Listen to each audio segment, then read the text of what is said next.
Hey guys, Sean here, and welcome to the qualifying watchalong for the 2026 Hungarian Grand Prix.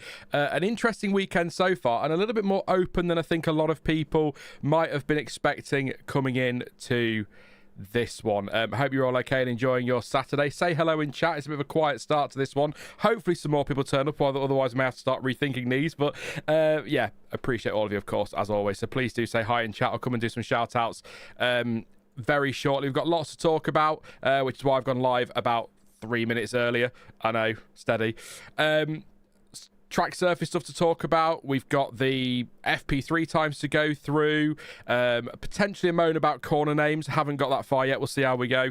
But also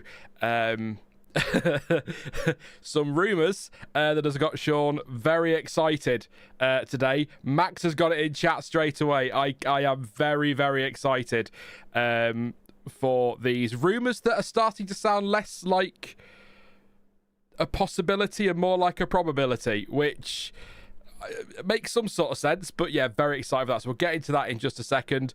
I'll run through the times from FP3, then I'll come and say hi in chat.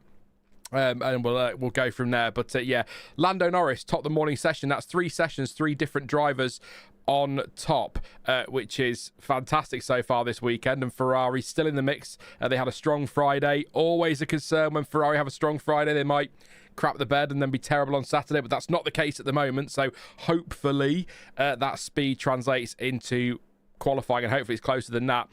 Biggest story really today is that the tyres are not hanging on for a full lap, so it's going to be one of those, could be one of those days where a clean, consistent lap is more important than setting purple sectors, so keep an eye on that. Lewis Hamilton P2, Kimi Antonelli P3. That was a lot to say. Norris P1, wasn't it? Kimi P3, Charles Leclerc in 4th, 3.5 tenths off Norris. 5th, Oscar Piastri. 6th, George Russell. So what's that, 4.5, 5 tenths off his teammate, so needs to step it up. George not having the best of weekends. Verstappen and Hadjar 7th and 8th. Lawson is 9th, Hulkenberg is 10th, Bortoletto 11th, Gasly is 12th, Arvid Lindblad is 13th. He had issues this morning. Managed to get out, and actually that's a very good time when you consider that's about the only lap he did. Franco Colapinto 14th, Esteban Ocon 15th, Ollie Bearman 16th. Brace yourself. The Aston Martin of Fernando Alonso 17th, the Aston Martin of Lance Stroll 18th. They're back. They've moved ahead of Cadillac and possibly Williams. It looks like Williams as well. Bottas 19th, Sainz 20th, Albon 21st, and Perez didn't get out today. Not sure why. If anyone knows in chat, let me know. But 22nd for Perez. But yes, Aston Martin, the big story really in terms of teams. They're not last. And I think I said it in the preview. You know, we've talked about would they get catapulted into the midfield. Some have joked about how incredible it would be if they were suddenly the team to beat. I don't think anyone truly believed that, but stranger things have happened in F1. And I said in the preview, even just getting ahead of Cadillac, that's progress for Aston. It doesn't sound like a big deal, but given where they were last weekend and 2 weeks ago, the gap to Cadillac, that's a really decent showing so far. So hopefully this is the turning point for Aston. Engine upgrade, of course, to come in Zandvoort. So great start to the weekend for them. We'll get on to the other talking points in a minute. Let's say hello to everybody in chat. Hey to Connell, he was first one, or they were first one here. He was first one here. Hi to you, mate. Hi to Illogical, to Alfie Alf. Hey to Kevin. Hello to Yori. Hi to Max. We'll get there in a second, mate. Hey to Neelish. Nick Wall says, hey, Alonso is to miss out on Q2 by 2 tenths. Says Nick, that's his early prediction. I have a feeling if either of the Astons, this may not be controversial, is going to get into Q2, it's going to be Fernando. I think he can do it. It might be skin of your teeth stuff, but we'll find out soon enough. Hello again to Pascal. Says, good afternoon for the Hungarian Sean and chat. Audi in the top all weekend so far. Most importantly, Pascal, how are you enjoying the weekend? Pascal is trackside, not for me. He's there for the weekend, but I hope you're having a fantastic time. I think I've got to get to the Hungarian for a race. Apparently it is one of the cheapest F1 weekends, and it's one of the best in terms of atmosphere, and also Budapest is a beautiful city, so it'd be nice to head over there for a race at some point, so maybe I'll do that in the future, but all down to what this channel does over the next, what's that, 5-6 months, and that'll determine what happens, so we'll see. But let's not get into that again today. We did enough of that last week. Hey to Sad Mariners fan who's not from Grimsby, says man, we went from go Williams to pure depression. Pretty much standard for Williams at the moment, isn't it? They're all over the place. But yeah, not a great start to the weekend, or well, I keep saying not a great start to the season for Williams, but actually, to be fair, they've picked up some points and they've had some really good races and some good performances, but it's just not. Again, it's not the step forward we expected from Williams coming into this season compared to the step forward they've taken at other seasons, recent seasons, since James Vowles came in particular. So, yes. Do you want to talk about the circuit?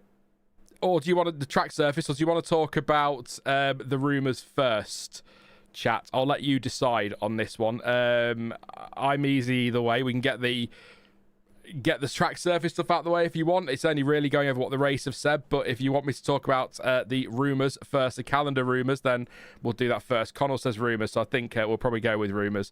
It got me a bit excited, so I think that's the place to go first. So, right. As you will likely know, and if you don't, where have you been? Bahrain and Saudi Arabia were postponed earlier this year. They weren't cancelled, despite what the media said. The F1 wording was very clear. Read between the lines. They were postponed. It was believed up until probably about 10 days ago, maybe even quite recently, that Bahrain was going to take a slot on the calendar, which would have been the slot between Baku and Singapore. And I think that was pretty much, from what I've read, that was pretty much all but signed off. However, the situation has again changed over there. We're not going to get into geopolitics. I'll say it once. I'm not going to keep repeating it. The most important thing is that everyone's okay and there's a peaceful solution and all of that. But in our little F1 bubble, the most important thing is the races. So, of course, we're talking about it. But, so that was all going to happen. Then it looked unlikely to happen. Now it sounds like it's not going to happen at all. So F1 is now... Scrambling is not the right word, because I suspect these conversations have been going on longer than a couple of weeks. But it's now... They're trying to work out a way to get at least 22 races on the calendar, because Qatar and Abu Dhabi, whilst a decision won't be taken today or tomorrow or even the next couple of weeks, it's going to have to come at some point. And then the feeling is... October time, they're going to have to make a call, and they have to also, I think the right thing to do is look at how this season's played out. So you might sit there in October and say everything's fine in Qatar and Abu Dhabi. That could change very, very quickly. So it may be, and looks likely they might get called off as well. We'll see. It's a very, I hate using a phrase, I've not used it since COVID, but I'm going to use it anyway. It's a very fluid situation. So it'll all come down to that. But ultimately, right now, Bahrain is not going to happen. It's not going to slide into that October gap. However, I don't know if you want this full screen, let me know, but I will pop it on if I can find the right button for it.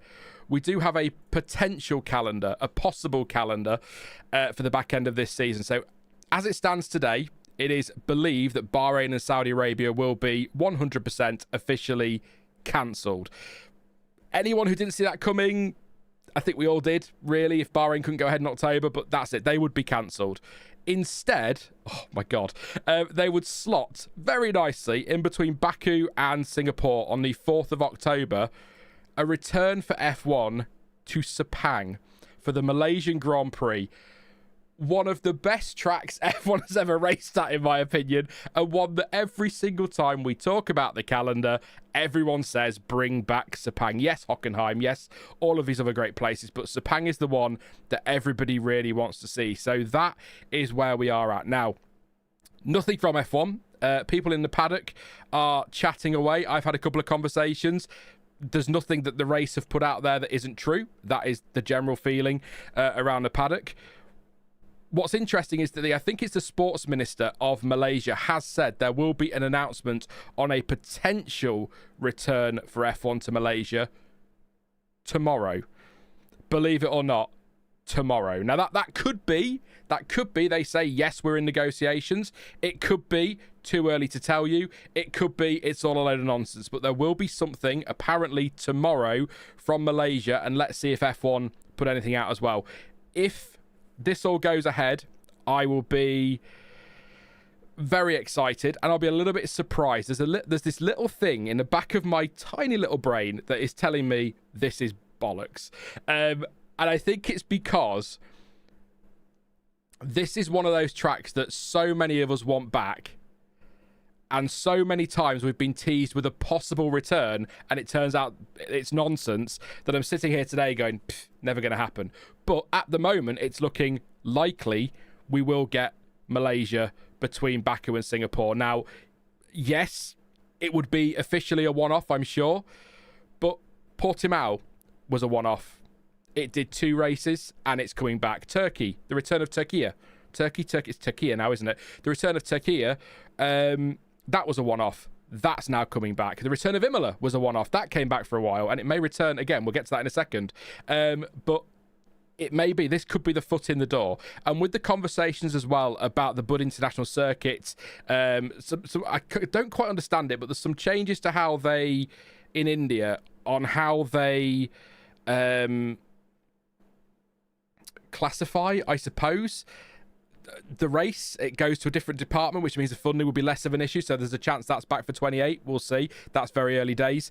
But that's really exciting. The back end of the season is a bit more loose. The season's got a loose back end, is what I'm saying at the moment. We don't know what's going to happen with Qatar and Abu Dhabi. There is every possibility that both of those races happen.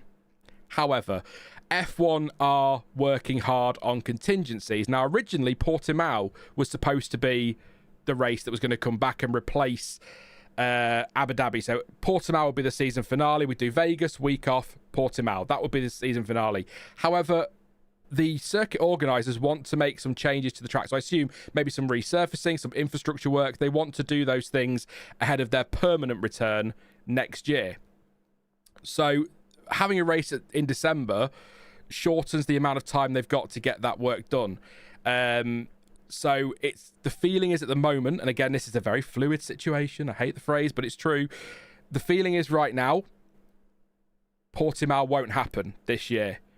So I assumed that would mean game over. Nope. Apparently Imola are up for it, and conversations are ongoing for a season finale in Imola, which, okay, fine, ridiculous. What's the temperature there in December? 5-6 degrees? That's going to be incredible for tyre warm-up.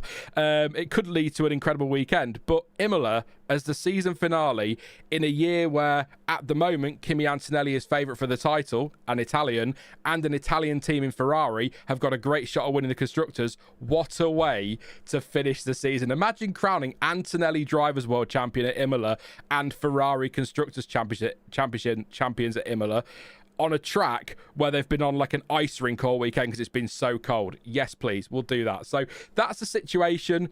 Malaysia, as of today, is looking likely for the 4th of October. Imola, Portimao, that's all going to come down to what happens with Qatar and Abu Dhabi. There you go. The only one thing I would say is sort of read between the lines a little bit in this as well. So when we had COVID, they had to get a calendar together quickly. The talk was they had a specific number of races they had to hit to meet broadcast contracts and sponsor contracts. Okay, so they ended up with 17. That number was supposed to be 16, we think. They got 17. They had a buffer. I'm wondering now, looking at that, because when they first postponed Bahrain and Saudi, there was no real appetite to replace them at all. Not at all. And that took us down to 22 races. But with the threat of losing Qatar and or Abu Dhabi, that would take us to 20.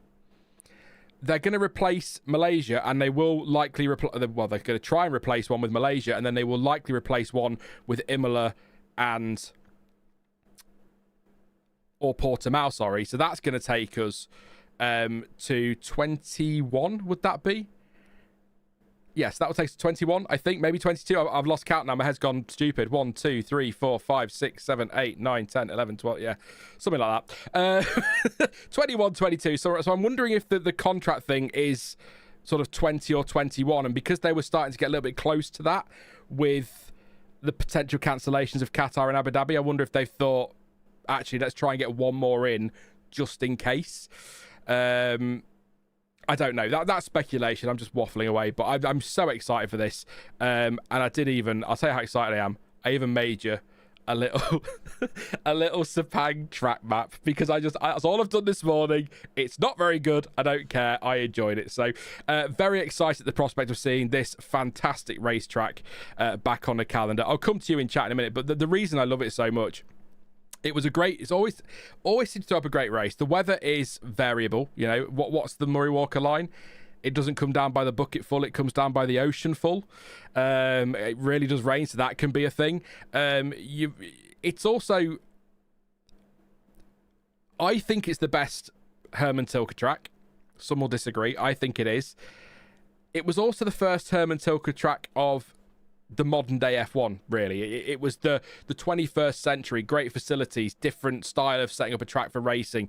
It was all wider tracks and longer straights, and it was just such a good racetrack. And it's sort of, I don't think I'm wrong in saying this, it sort of set the blueprint for Herman Tilke tracks. There are things on that layout you can see there that you might recognize in China, for example. It sort of set the blueprint for Herman Tilke tracks, and it's such a good track. We haven't been there since 2017. I did one review on the F1 word, and that was it. I killed Sepang. It's all my fault. There you go. But because even if it's just a one-off, I'm so excited. I am a little bit apprehensive because when we come back to these racetracks with this modern era of F1 car, it might not be great, and then everyone's going to go, oh, it was always crap, because you know how people are online. But I still would love to just see it, you know. And I would take a dodgy Sepang weekend and a slippery Imola weekend over races in Qatar and Abu Dhabi every day of the week. It's not an anti-Middle East thing. I just think both those tracks are crap. Qatar's great for bike racing, by the way, but not having Abu Dhabi. No one's going to convince me that's a good track. It has potential, and on paper it looks like a decent track, but it just does not give us good racing. So I'd be happy to see both those go permanently and replace them with these permanently. That's fine by me, but might be a one-off. We'll see what happens. These things open the door to things sometimes, and you never know. But yes, that's it. That's the gossip. That's the rumour. I'm going to come to you in chat in just a second because we're getting. I've got time to I'll come to you first. We've got time. We've got a few minutes yet before I need to get onto the track surface stuff. Max says woo. Neelish says top 3 Tilke tracks. Does anyone know when the WEC WMSC meeting? Yeah, it's supposed to be today, isn't it, Neelish? At some point today, the World Motorsport Council meeting about WEC, and that's going to inform the decision of F1. As I understand it. So WEC are going to say we're not going racing here, and F1 are going to go, okay, then neither are we. But they won't point at WEC and say, well, they're not doing it. But yeah. Kevin says slot India in there too. Apparently 2028. It's very possible. That was something Karun Chandok and some others were talking about a while ago, maybe over the winter actually, about possibly seeing India back. But if they have moved all this finance stuff around, I'm not quite sure. I don't want to get into it too much. I'm not quite sure what it all means, but recategorizing certain things might mean that we could see Bud back. That was a good track. We didn't see enough of that. South Korea as well. They stuck it in the middle of nowhere so no one could bloody get to it, but it was a really decent track as well, particularly the middle sector, I think. Now it's quite tight and twisty, but it was quite a good track. I enjoyed that one. I'm staggered by this news, says Max. I thought Sepang was gone for good. Me too. Absolutely. I took a taxi from Singapore to Kuala Lumpur. It's that close, Kevin. Yeah, there's that, but this is the thing. Logistically, you think, well, how can you put a race on that quickly? The Sepang International Circuit is pretty close to a major airport, isn't it? Or the major airport. So getting freight to and from it has never been a problem. And it's not far from Singapore. So it makes sense. Baku, Malaysia, Singapore makes sense.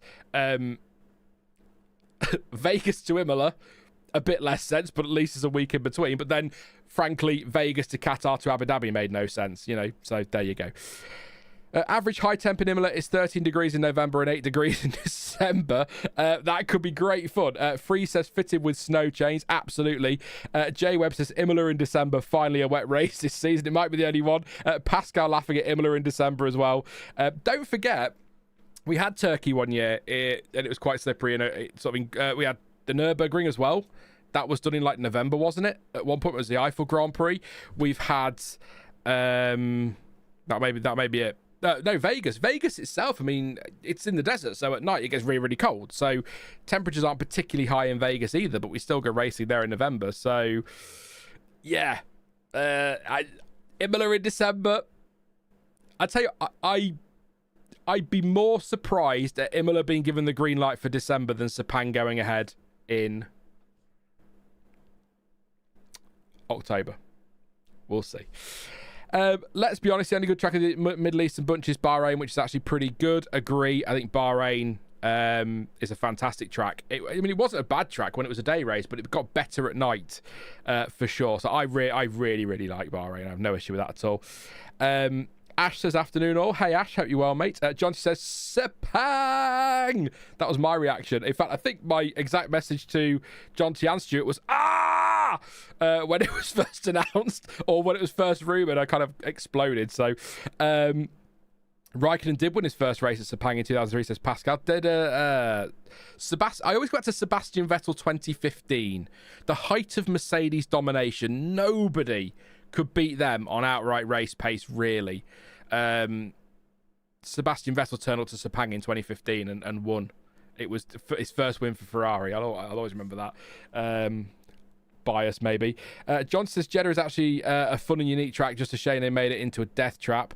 I don't like... What I don't like about Jeddah is... And it's a bit like this new track they're building in Saudi Arabia. It has to be the fastest street track, or it has to be the highest incline. Just make a really good racetrack. You know? Just make a good racetrack. It doesn't need... It's not Alton Tower. It doesn't need the most inverted loops or corkscrews or leg brakes or what. It doesn't need any of that. It just needs to be a good racetrack. So that's my issue with it. The issue with India is even if they recategorize it, they still owe India millions and millions that F1 refuses to pay, said this Grand Station. I don't know about the politics. I need to go. I'll read about it over the summer break. We'll have a chat about it when we get for Zandvoort and whatnot, and then we'll see. But yeah, that was, yeah. They tried to hold Canada in April once, a Sad Mariners fan. They held the British Grand Prix on the Easter weekend once, and then they were shocked that it was wet. Oh, look at this field. It's all muddy. Who could have known? Who could have known that the UK's a wet country?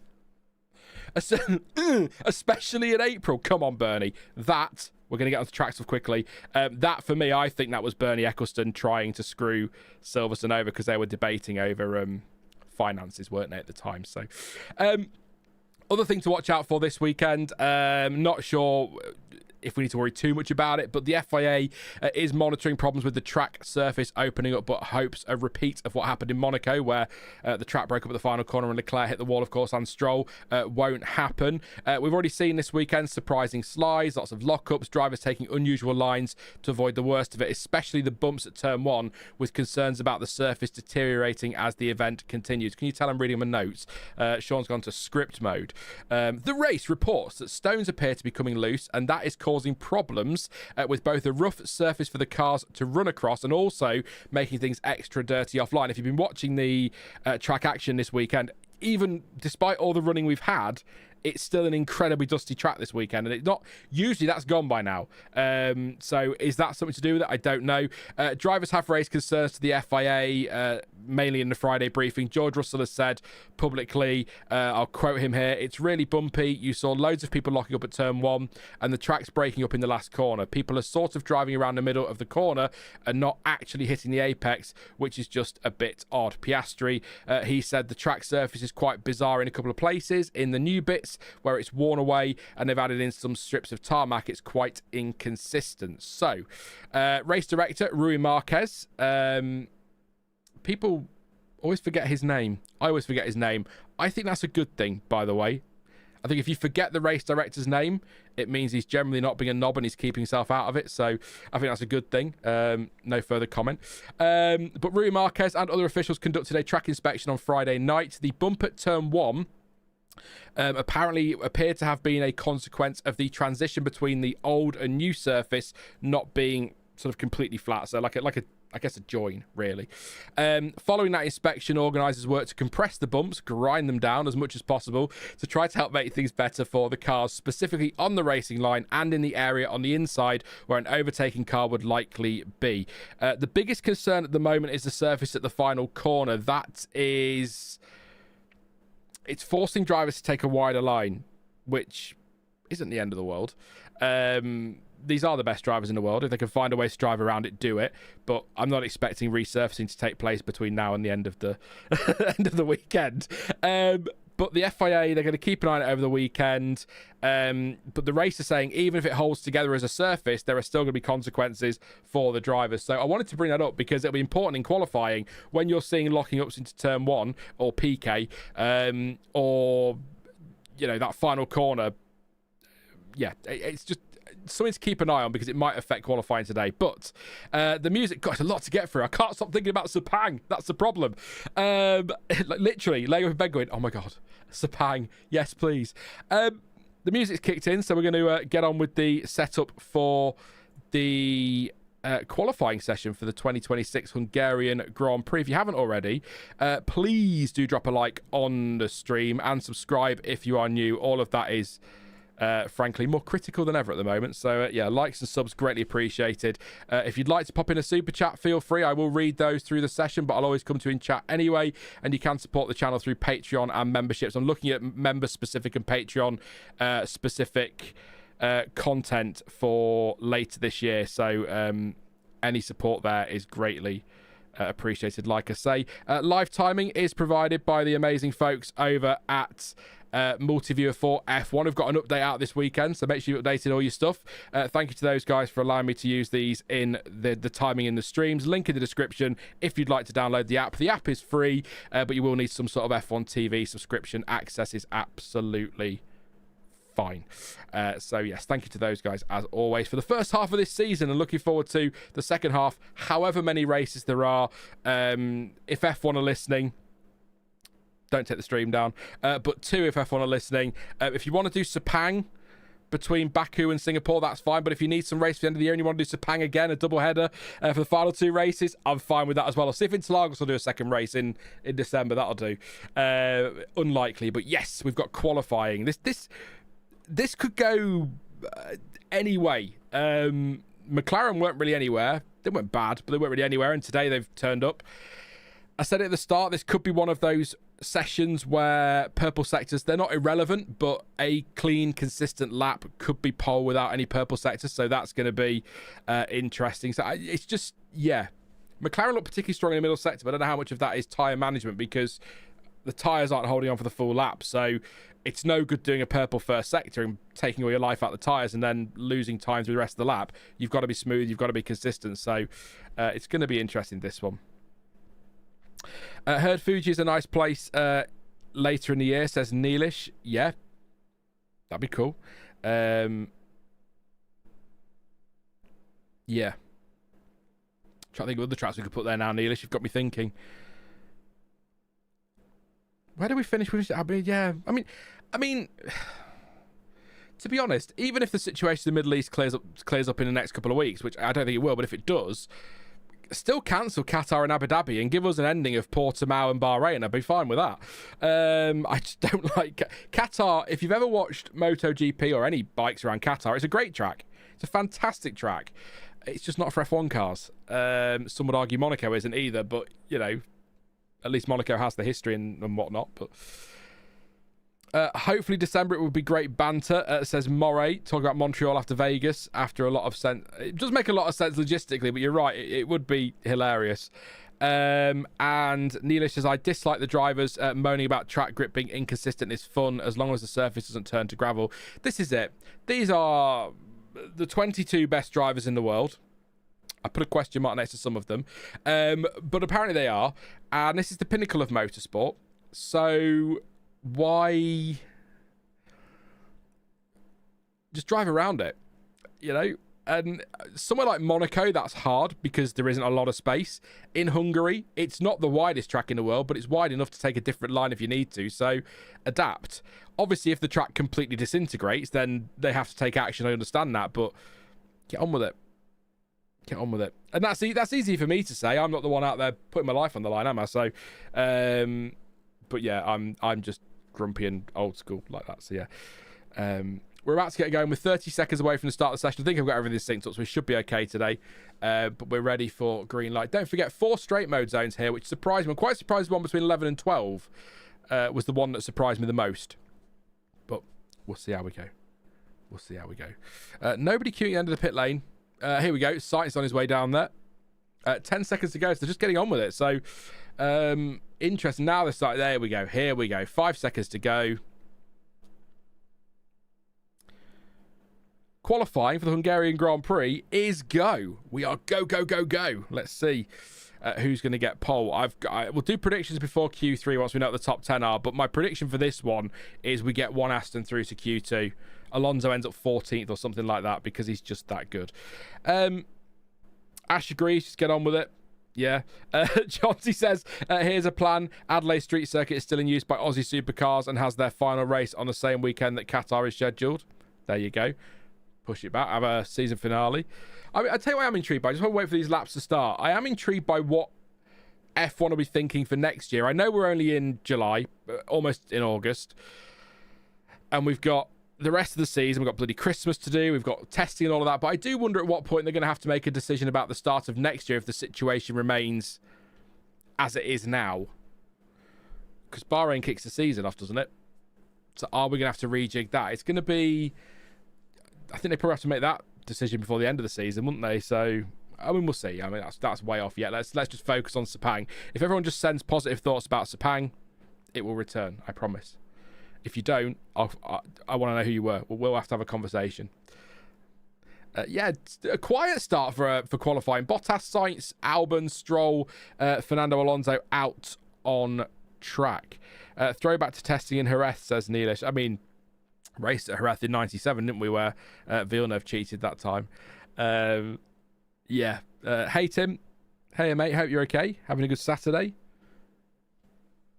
Good Saturday so far. Got a new soundbar has turned up finally for my TV, so I can actually hear everything and it balances it properly. And we've got shopping coming in a bit, so I got some new towels. That's exciting, right? We're excited for new towels. Woo! No? Okay, fair enough. Kyle Army would have the right kind of weather in December if we are doing throwbacks as freeze. Yeah, I'd love to get Kyle Army back. That's another one, isn't it, that keeps being rumoured and talk of it coming back, and then it all falls apart. It all falls apart. Max, this isn't adulthood thrilling. It is. Also, I've just realised I've got a new chair with a lower back because this is really annoying, and I forgot to bring it upstairs, so I'm going to have to sort that out later in the weekend, probably today. I just feel this is a bit much. Now when I didn't have a camera, this was fine. Now that I'm on camera more, I don't like it. So one last time before the summer job. Yeah, it's not really a summer job. It's a seasonal job. I've been doing shifts for a few weeks now, but just topping up the earnings, David, basically. And then that ends the weekend before Zandvoort. Will be my last one, so then I'll be full time from that week onwards. So on the channel, we'll see how we go, and then I will know by January whether or not we can carry that on or not. So fingers crossed. Lots of subs, lots of likes, lots of views, relatively speaking. Yeah, so that's all I need.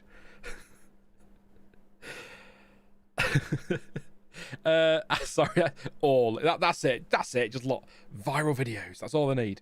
It's that simple. Sainz lost his lap time going right at turn 4. We saw that. Alonso Stroll over the line on 120.847, 7.5 tenths quicker than Albon at the moment. Here comes Fernando Alonso, purple, to do a 120.6, 2 tenths quicker than Stroll. So fastest for them. The two Ferraris, by the way, on the medium tyre according to the graphics. We'll wait till we see a shot of them to confirm that, but yes, they are indeed. Here is one of them, yellow marked tyre, so Leclerc won't be far behind.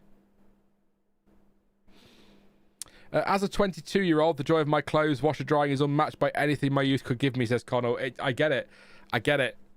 When the sun comes out and you've got to do your washing and you put it on the washing line, oh, there's nothing better. There's nothing better in life than... Depressing, really, isn't it? It's called being a grown-up. One day, I may be 40, but one day I will hit grown-up.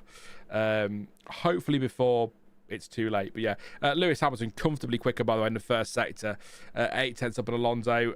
Leclerc slightly slower than his teammate, but much quicker than Alonso. Not massively surprising. Let's see what happens in the middle. The middle sector, I think when we get later in the session, it'll be easier to read. But I'm intrigued by where drivers start to extract time. if the tyres aren't hanging on, you've got to decide, do you want to put it all into the middle sector where your car's strongest? Do you want to put it into the first sector, the second, whatever? I think that'll be interesting to watch in particularly Q3, I think. Less so now, but just something to bear in mind. I mean, Lewis Hamilton's taking a wide line through the final corner, but I mean, people talk about wide lines at the final corner. I have it in my head that the final corner's always been wider than you think as a line. I don't know. Well, maybe not. I mean, Leclerc, he got a little twitch there as well. So that's, go second. On the mediums, a tenth and a half behind his teammate, Charles Leclerc there, P2.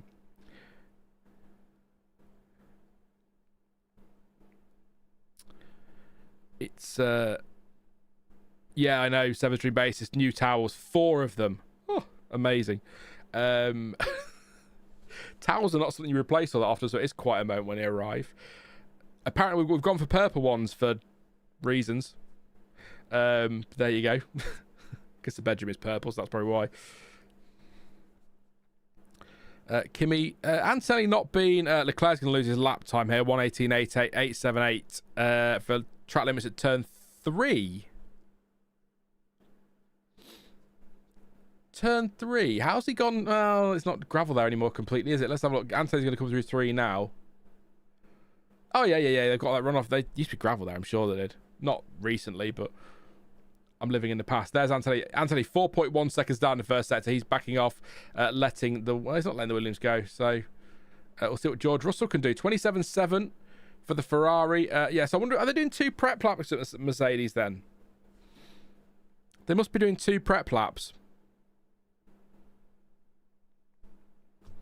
I went with Leclerc on Wednesday for pole.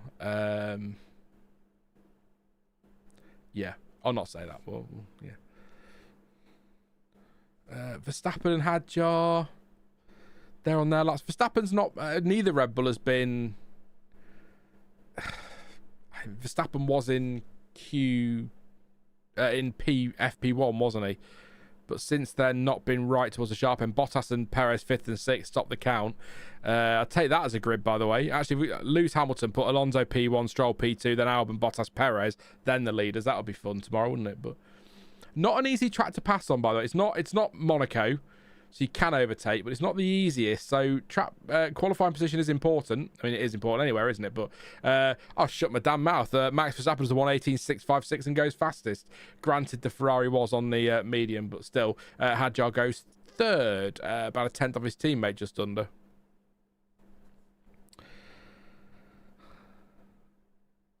Aston dominance, Mike Bohr fan, says Connell. Yeah, Norris letting cars through there. Antonelli is on a lap now. So first set for Antonelli, 27.677. That is purple. A couple of tenths nearly quicker than Max Verstappen. So the middle sector then, 28.2 is the fastest from Max. Let's see what Kimi can do. Does he put it all into this sector? Are the tyres starting to hold on a bit better? Gasly goes 4th. They seem to be actually good. Yeah, 28.1.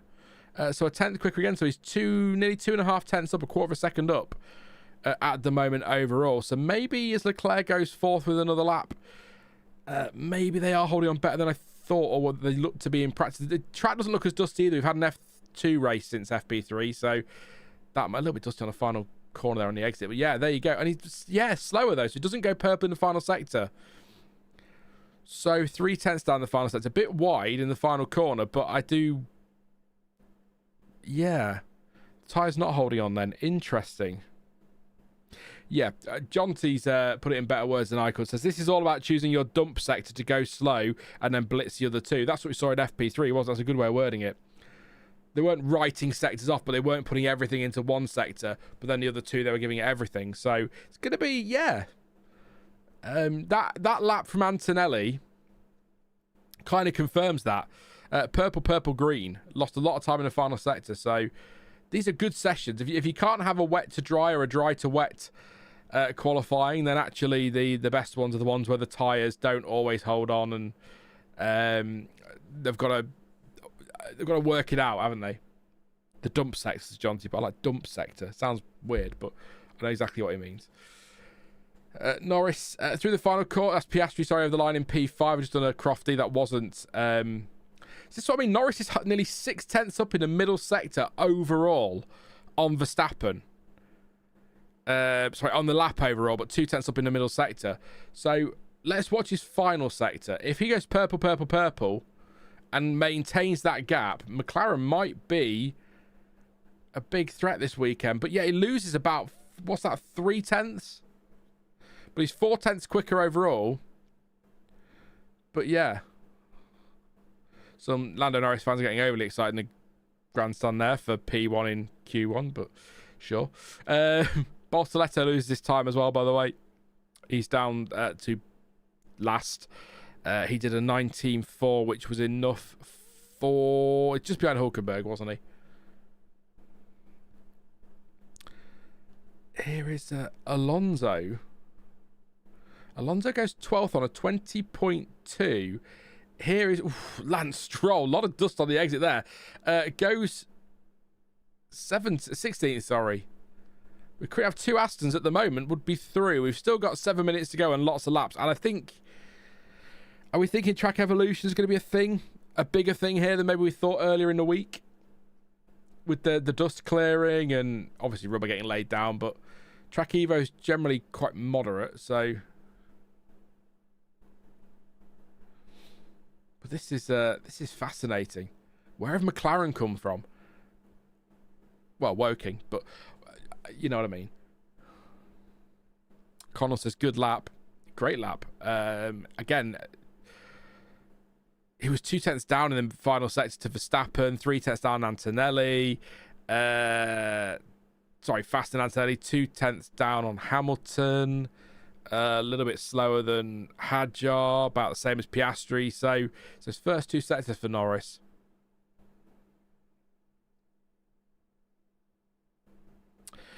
I don't think it'll ramp up like I'm trying to think of a track where it does that, but like some tracks, Colin, not quite to that extent, but yeah, I think I was looking at the track map on the stream then, and for some reason it looks really stretched. I don't know if I've done that by accident, probably, but I mean, it doesn't really matter, does it? But I'm sure most of you are watching on TV and listening to me talk nonsense. So, but I just give it a little tweak. Strange. I went past Woking yesterday. Says Max on my way to the Farnborough Air Show. Very nice. Never been to the Farnborough Air Show. Alonso so far is looking good, says Kevin, and next race they get the new engine. Yes, that's the biggie, isn't it?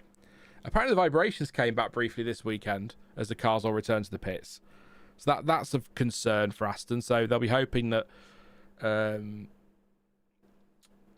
Honda can rectify that before Zandvoort. I was in two minds about Aston Martin. I wanted, 95% of me wanted them to find something, whether a huge leap or just a little leap so they showed some kind of progress. There was a little bit of me that kind of, the evil, twisted person in me that kind of almost wanted it to fail, just because I thought it'd be quite funny and interesting to see what happened. But again, the vast majority of me wanted to see them improve, and they have improved, which is great. It's not epic, but it's, what were they, over a second off Cadillac in qualifying, weren't they, last weekend? So to be well clear of them already, I mean, it's a great start. I think we discussed it in testing. I think we said that we could see Aston being, the most improved over the course of the season and maybe find himself top of the midfield come the end of the year. I think it's a little stretch to see them beating Racing Bulls and Alpine this year. We'll see where we are at the end of this session, but at the moment, Alonso is ahead of both the Alpines. So maybe this is better than we thought, but that engine, I'm really intrigued. I don't know what Honda can or are going to bring, how much of a step it's going to be. With how the power units are now, I think we might get some surprising moves tomorrow. Surprise dives into turn 5 or little squirts out of the chicane at 7, says John C. Yeah. Some nice moves in turn 4 would be nice. Anything that makes me step back and go, oh, they're the best moves. Verstappen and was it Hamilton at turn 4? Was it last year? That was a squeaky bum moment, wasn't it, for everybody involved, I'm sure. So here goes Max then. Used tyres for Max, for Kimi Antonelli, for Russell, for Lawson, Leclerc on the used mediums. Lindblad's on used softs as well. So is Lindblad on track? Yes, he is. That's a surprise. He's on 4 laps on those. So Verstappen 2.5 tenths down in the first sector on Norris. Let's see what he does in the middle and final sectors. Is that his dump sector, as Jonty put it?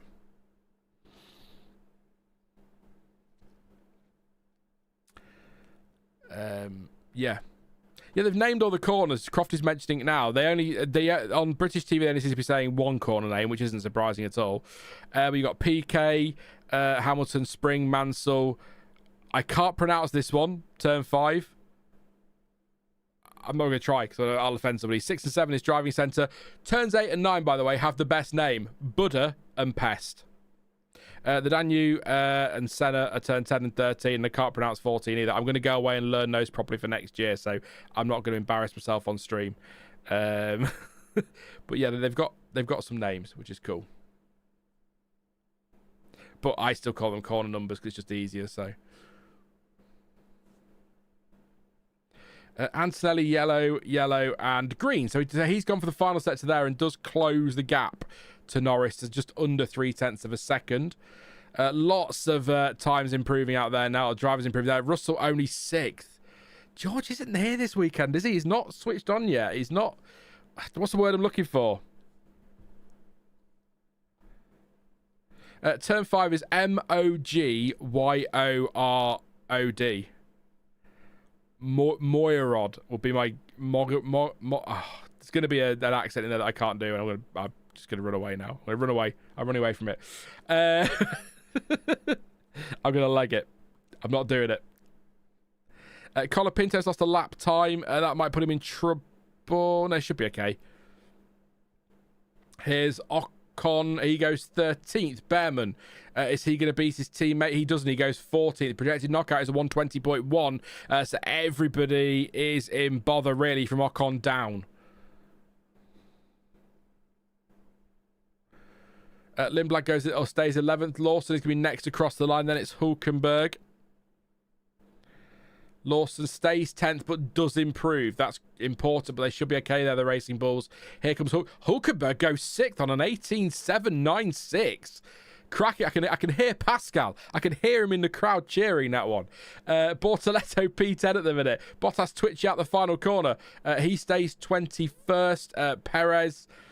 he's going to stay 20 seconds. The Bottas out-qualifies Perez. Here's Alonso. He is currently 15th. Improves to 14th. I think... Oh, we've got a lot of people. We've got Colapinto and Gasly out there. I'm not going to get too excited now, but I think Fernando might have just done it.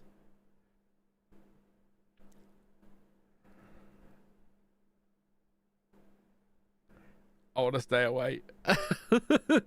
It's all about Colapinto and Gasly, but I think Alonso's yeah. I think Behrman's the one in trouble here, isn't he? Unless Albon does something incredible. Colapinto 1.2 down on the fastest time. That'll put him about 12th. Obviously, that's all going to start to lose time now. We have got the checker flag, by the way. I'm a little bit delayed on that. So Gasly goes 13th. That puts Behrman on the bubble. Colapinto here is going to be... He's in the mix. Colapinto goes 14th behind Gasly. That's going to drop Behrman into the bottom 6. So I think that means by about 1/10 of a second, Fernando Alonso is into Q2. It feels really bloody ridiculous celebrating that for a driver like Fernando Alonso, but that is such a huge step compared to where they were just a week ago. 16 updates was it for this car for this weekend? It gets Fernando Alonso through. That's the good news. The bad news is Ollie Behrman is out, as is Carlos Sainz, Alex Albon, Lance Stroll, Valtteri Bottas and Sergio Perez. Antonelli's lap time has been deleted and he's been given a track limits again on the next one. 18.5 was deleted for Aston, so he's going to lose that, but he's still safe. But yes, Alonso's through. An Aston in Q2. They were a second off Cadillac last weekend. They're now clear. Albon and not happy on the radio.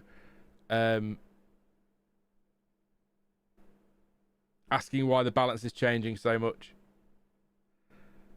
James Vowles saying the car's all over the place. That's us. So Alex Albon angry on the radio. In other news, water is wet. He's not having a good year, Alex, is he at all? You don't. When you see him around a paddock, you don't imagine him getting angry, but he's getting a bit fed up, I think. Carlos Sainz probably say the same. It's all that our car had in it, says James Vowles. We'll see what we can do overnight. That's on Sainz. Sainz says, yeah, let's keep working. I can't imagine Carlos Sainz will stick around much longer. Alex Albon, the first driver this weekend to do 100 races for Williams, apparently, which I don't believe, but apparently it's true. I'll believe Crofty. He's good with stats. One thing he can get right. But yes, Norris fastest, 18.2. Verstappen goes second, 18.6. Antonelli drops to third after getting that time deleted. Still an 18.7, no half a second or 4.5 tenths off Norris. Then it's Hamilton, Hadjar, Hulkenberg. Russell only 7th, Piastri 8th, Leclerc 9th, but on the medium tyre. That's important to remember. 10th, 11th, 12th, Bortoletto, Lawson, Lindblad. Then it's Gasly, Colapinto, Ocon, and Fernando Alonso. Farewell for now to Behrman, Sainz, Albon, Stroll, Bottas, and Perez. Incident involving Russell will be investigated after session, failing to follow race director's instructions. I am now going to annoy people and insert an ad based on your guys' feedback last week. If you can still hear me, let me know. If you can't and I'm just waving my arms around like an idiot, which I'm doing anyway, then your stream has obviously got this new side-by-side thing. So I appreciate people don't like ads, but I'm going to insert them in the gaps between like Sky and that do, because I'm only going to waffle away anyway. Kevin says, ad! Kevin's furious, absolutely furious. He's livid. I've never seen Kevin so angry since, yeah. People can hear me and see me, so that's okay. So but what we were testing last week was premium. People saying that premium sometimes still sends you to an ad, but I was pretty sure you didn't. But yeah, yeah. Look, if I get it, people don't like ads on YouTube, but it's the only way to monetize the streams outside of super chats and that. So I'm going to slot them in at moments like this where I'm literally just talking crap. You are not missing anything in these gaps between sessions. You are missing nothing. I am talking nonsense. But let's see what you say. That's giving people time. Let's see what people are saying in chat then. So cited canvases, Williams is going backwards. Audi in the top 10 with both cars. So far so good, says Pascal. John says, I think Aston are going to cause some big shocks in Zandvoort. Honda can't possibly bring anything worse, right? Yeah, maybe. I can hear you and see you, says David. I can hear you still, says Sab Mariners fan. Kevin loves ads. Oh, that's okay then. Fair enough. Max, I pay for YouTube Premium, so yeah. Why did you put in an Ann Summers ad, Sean? Oh, I can't help it. I had to. It was that or something worse, so yeah. But yeah. There's a commercial on the TV now. Shut up and add us, says Kevin. Exactly. How dare you try and pay the bills, Sean, says Golf Balls. Morris says, you're getting it for free. You can handle an ad. Depriving us of your nonsense. What other reason could we possibly be here for? That's a fair point. Maybe. So what you're saying then, David, is should I put the ads in when I'm talking about something important, but not when I'm talking nonsense? I like that idea. Breaking news. Ad. So anyway, I bought these towels from Amazon. I think that'd be fun, but yeah, I would never put them in an important part, don't worry. So yeah, I don't know, I pay for premium. Every single streaming service is the ad-free version, but I pay for that. So, and I'm never going to sit here demanding super chats. I know some people say if you give me super chats I won't put ads in, but it doesn't matter, does it? Overthinking it again, it's like the it's like doing membership and Patreon content. I've always been sort of like about it because I don't want to upset one person, but it's part of the game, I'm afraid, these days on the old YouTubes. Kevin wants an ad. He didn't get one. He's furious. Yeah. If you've got premium, mate, you won't get one. I don't know how ads work. I think you don't always get an ad anyway. YouTube put about 3 million mid-roll ads in the live streams when they're done, and you won't see them all. So I don't know. You'll have to email YouTube, Kevin. But yeah, interesting. Alan Permain's talking to Sky now. Croft is saying the drivers obviously think it's quite a struggle today. It's an interesting weekend, and I don't really know. I'm trying to work out where what Norris is doing to be that far clear.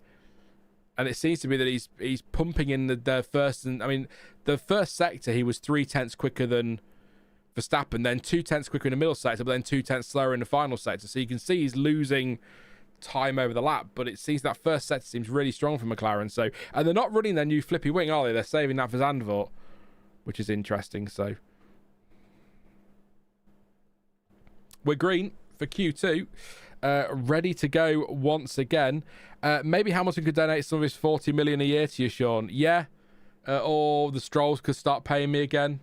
I'm going to tell you a story at some point. I'm going to wait until after September, when things are paid up. Let's put it that way. But yeah, so I wanted to talk about the Strolls and a video that went up on the F1 word, but that's the story that we'll go. I think you'll enjoy it, and you'll also be really annoyed about it as well. I'm still quite annoyed about it. It's been a year, but anyway, can Alonso get into Q3? Says Kevin. I think that will be a stretch. He's got out on the used tyres at the minute. These tyres are on 10 laps actually, but I'd be very surprised.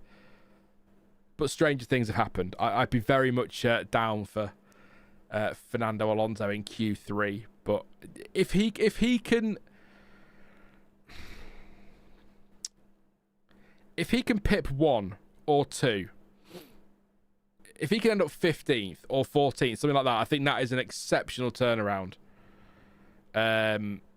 You probably know, Jonty.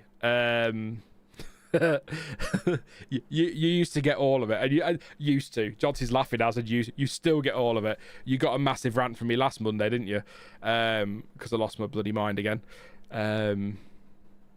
Move on, Sean. Get over it. Yeah, no. I will, but it might take me 6 years. Here we go. Fernando, so he's on the used tyres according to the graphic, which is interesting. I suppose bank a lap. I mean, he can't be saving tyres for Q3.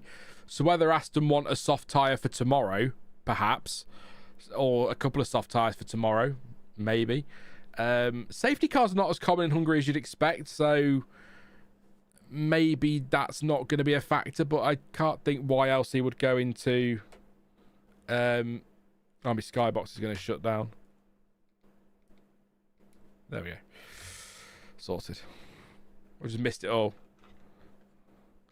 Start a GoFundMe to buy your channel back, says Max. Do you know what, Max? I would, mate. But I don't think we'd get that kind of money.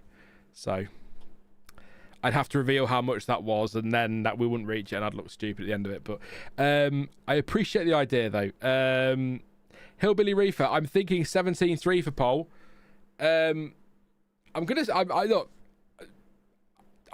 might say, usually I'd say no, I don't see it, but last week you were bang on, mate. So I'm going to go with you. Hillbilly Reefer says a 17.3 for pole.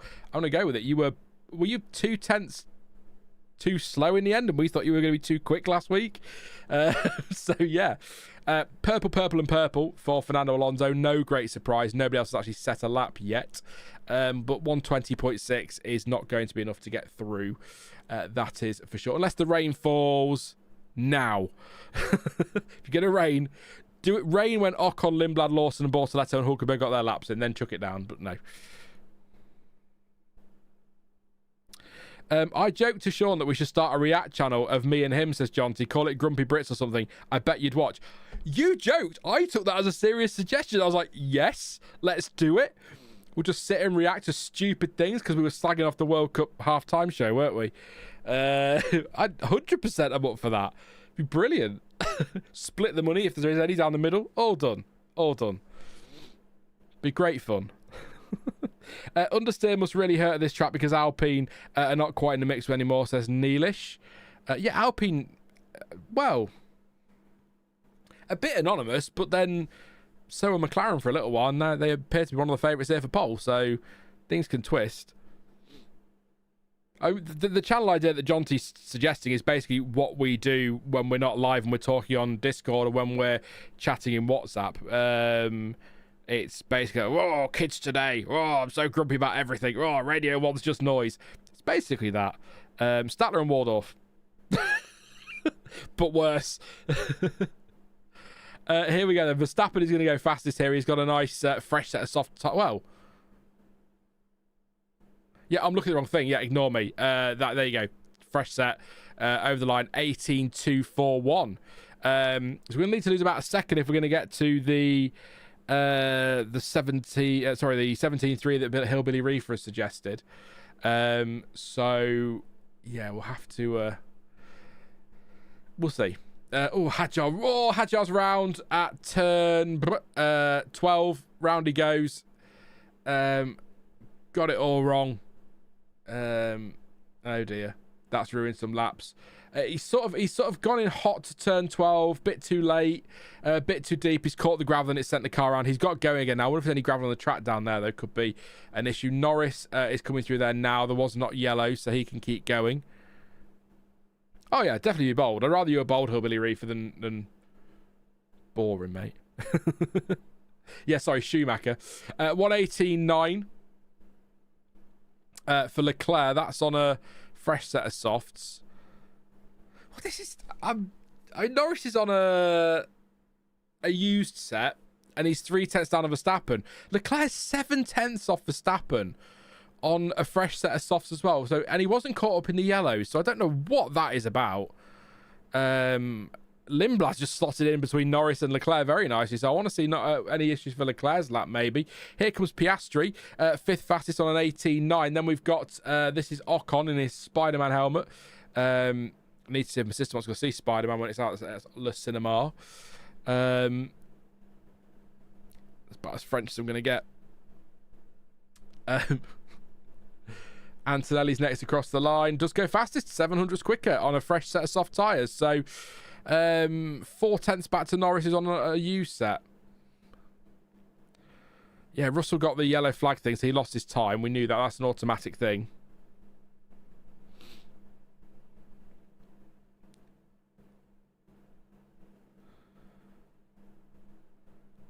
We also need to do some classic race watch-alongs, John T, but it needs to be 2017 to 2026. Well, that's 25, let's say, because that's what Multiview goes back to with the full timings and track maps and that. So we need to pick some races in there for over the winter, maybe.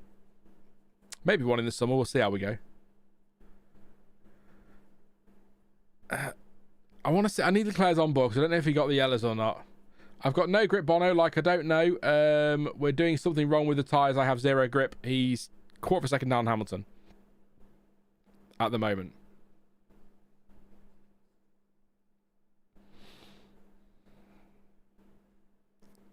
So here we go. This is the Hadjar incident. He's just gone. He's missed the apex completely. Straight on, caught the gravel. Car's gone round, and that's nothing. Just a bit of a slide into there. It's round he goes. There's a lot of gravel down there, to be fair. Is he unhappy with traffic there? He's stroppy on the radio, but Russell then caught the double yellow, so Leclerc's been noted for yellow flag infringement, just popped up on the screen as well, so something's happened there, so that's why Leclerc was so slow. It'd just be so typical, wouldn't it, for Leclerc to get a penalty for yellow flag infringement, but other people not to. It would just be so typical. I'm joking. When you said Bono, I instantly assumed it was Hamilton talking. Yeah, his tyres are gone. Lots of corrections for Lewis in the final corner. Says Ash. Nobody's having a clean, consistent lap, and I like that. I enjoy that. Max wants 2017, John T. It's got the full archive back to 2017, so we can watch any race in that pit. It's just easier. I'd love to go back and rewatch a 90s race, but then I'd have to set up some kind of manual live timing, which would be a right pain in the backside. So may as well use Multiviewer for those. But yeah, we're not doing that one, Max, ever. No further investigation for Leclerc. Fantastic. So they're happy he lifted enough. Here he is then, Fernando Alonso on a nice fresh set of soft tyres with just over 5.5 minutes to go. Here he goes for pole position, or provisional pole. That's where Fernando will be today. No, he won't. I'd love him to pick off a couple of cars. and just be a bit better than 16th. It's fantastic. I hate Fernando Alonso being down there, but it happens, doesn't it? I want to see him at the sharp end with, you know, the young pretenders like Antonelli, the world champions like Verstappen, Norris, Hamilton, you know, Leclerc in there at Russell. Oh, it was so great seeing him up there, but yeah. Alonso is half a second up on Hulkenberg, though, overall this lap, so that would be enough to get through, but everybody else has got to go again. We've got Gasly, Colapinto, Ocon using used tyres, Piastri and Norris as well, used tyres, so there's lots of improvement to come from a lot of drivers, so...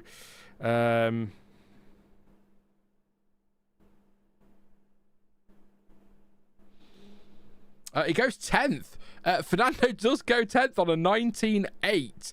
So he's 4 tenths quicker than Hulkenberg. So Fernando in with a sniff. In with a sniff. Max says 2018 Belgium. Never forget Sean saying I need to protect my voice. And then absolutely screaming when Ocon went for the lead on lap 1. Yeah, probably. I probably don't know why. I don't know why. I probably had a cold at the time. People are used to accuse me of oversharing. Like, we don't need to know that. It's like, yeah, but this is who I am.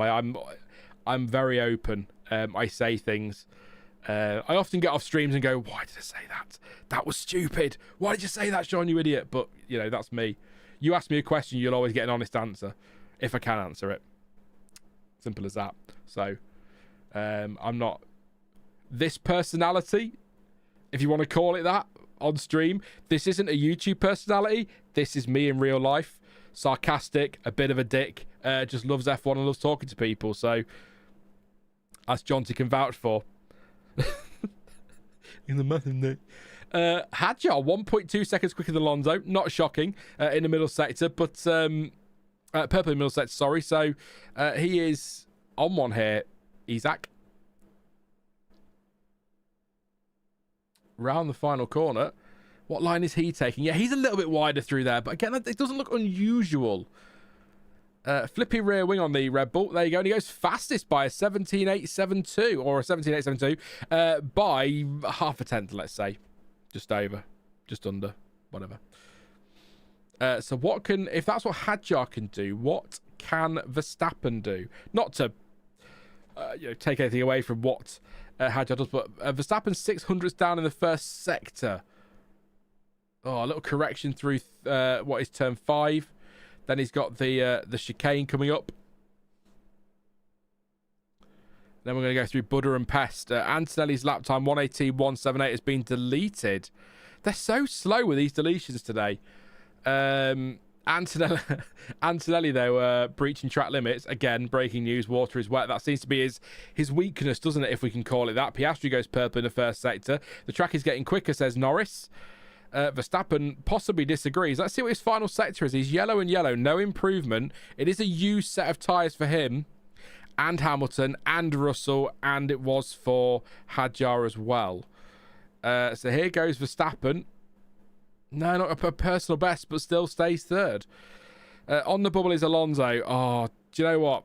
I'd love a Hulkenberg or Bortoletto in there or an Ocon for a surprise, but there's just... Come on, Fernando. Just give us this. Give us this. It is high track evolution. Higher than I think a lot of us expected coming into the weekend. Russell goes fourth. Better, but Norris is flying. Here we go. Kimi needs his lap or he's out. Piastri goes second, half a tenth off Hadjar. 18.8 is the projected knockout time. So, no, Fernando is not safe on a 19.8. 18.8 seems bold. There goes Bortoletto, ninth on a 19.1. So out goes Fernando, who I assume isn't going to get... no. Hulkenberg goes 7th. Great lap from Hulkenberg on an 18.6. Here comes Lawson. He goes through into 8th place. This is... it's the old fruit machine's back. Here's Norris out the final corner. He's going to go fastest by a margin, 4 tenths of a second. Hadjar was on the used tyres. Just bear that in mind. Antonelli goes 6th. Quite a safe lap, 18.3, but he is through. That's all that matters. I hope that was within track limits. Here goes Lindblad into 6th place on an 18.3. Leclerc's out as it stands. Oh, don't you dare. No, don't do this to me. Not again. He should be okay, Leclerc, as long as he keeps it clean. Good first sector, good second sector. Here comes Gazzy goes 11th. Alonso's just going to plummet, isn't he? Here comes Colapinto over the line. He goes 13th. Here is Charles Leclerc. Charles, don't you dare get over that line. Second place. Second place by a couple of tenths. And here comes his teammate through the final corner as well. That is the checkered flag for Q2. Hamilton goes third fastest. Oh, now we stare at the race control messages. Make sure no lap times are deleted. But my word, Mercedes not comfortable. 8th and 9th. Not that far off the drop zone, but they were okay in the end. Lawson just pipped, just over a tenth. He is out, but that was a little bit close, wasn't it? Oh. I'm fine. I was on the brink of a major meltdown. I just was. I said it on socials yesterday, just waiting for Ferrari to kick me in the nuts, and that was nearly it, wasn't it? So, phew. 16.9 is possible, says Sab Mariners fan. So 17.3 was what Hillbilly Reefer went for, and we're already down to 17.4. The track is ramping up so much.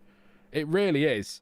More than I thought. I think, where did Pirelli rank it in the weekend? Let me have a look at my preview graphics. Have a look. See what... preview. I've got so many folders there. This is such a mess. Where did they put it? So they put Track Evolution at 4. So yeah, top end. It's out of 5. 1 being next to no Track Evolution. 5 being, oh my god, this is insane. So we're about 4. So yeah, I'll keep an eye. Here's your ad. Oh dear, I'm not going to talk.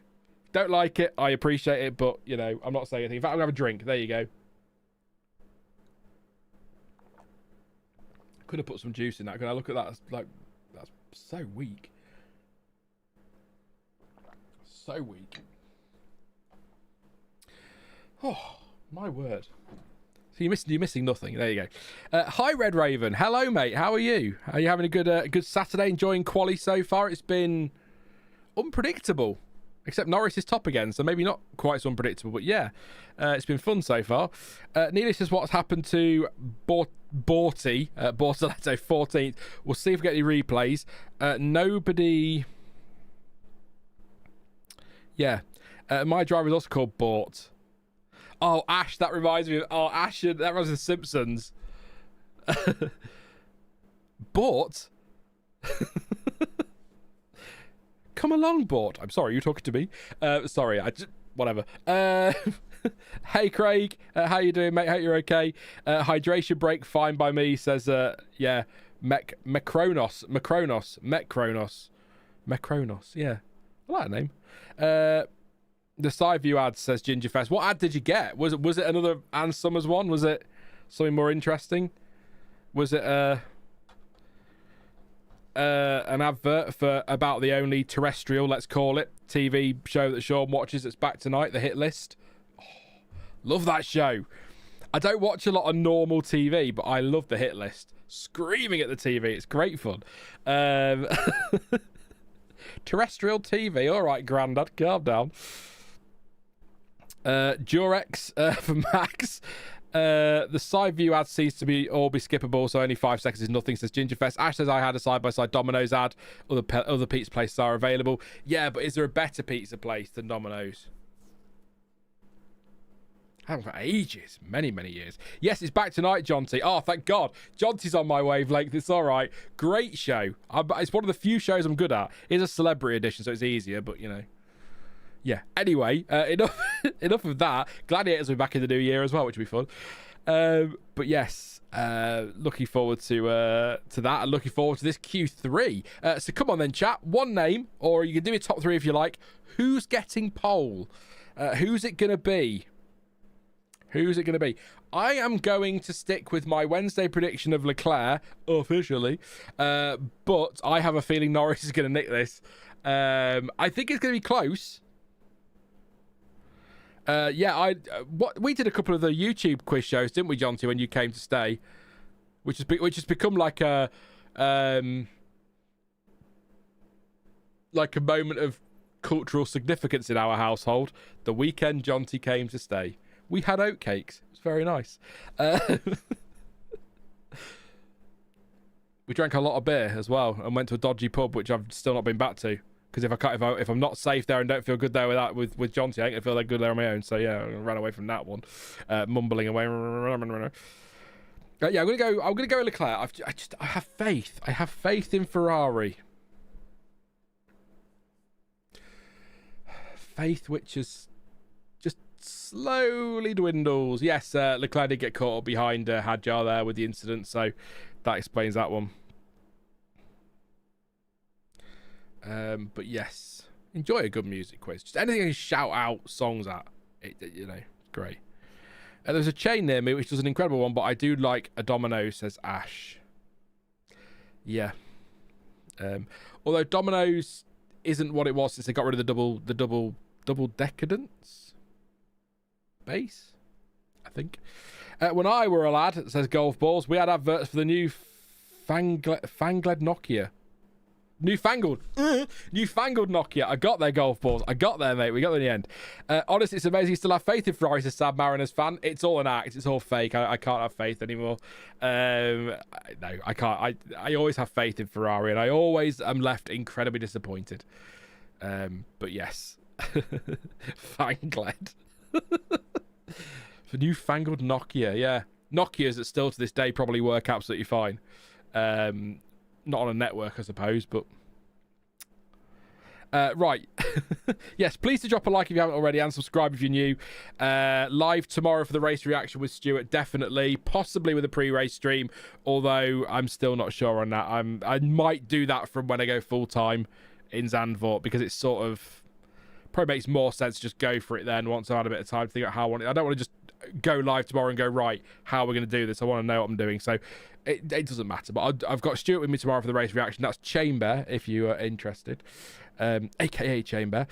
Sad Mariners fans gone for Hamilton. Lewis for Hillbilly Reef. Max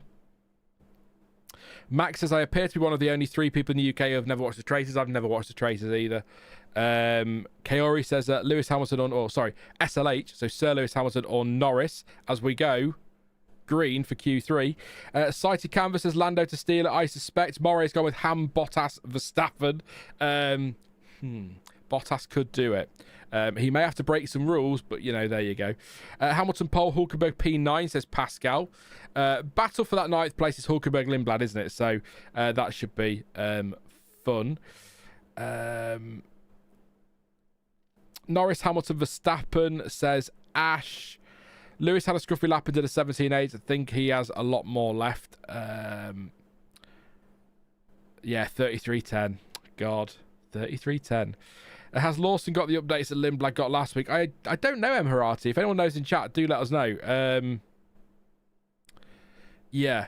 Oh, Kaori, I know you're only joking. I know you're only... oh, my God.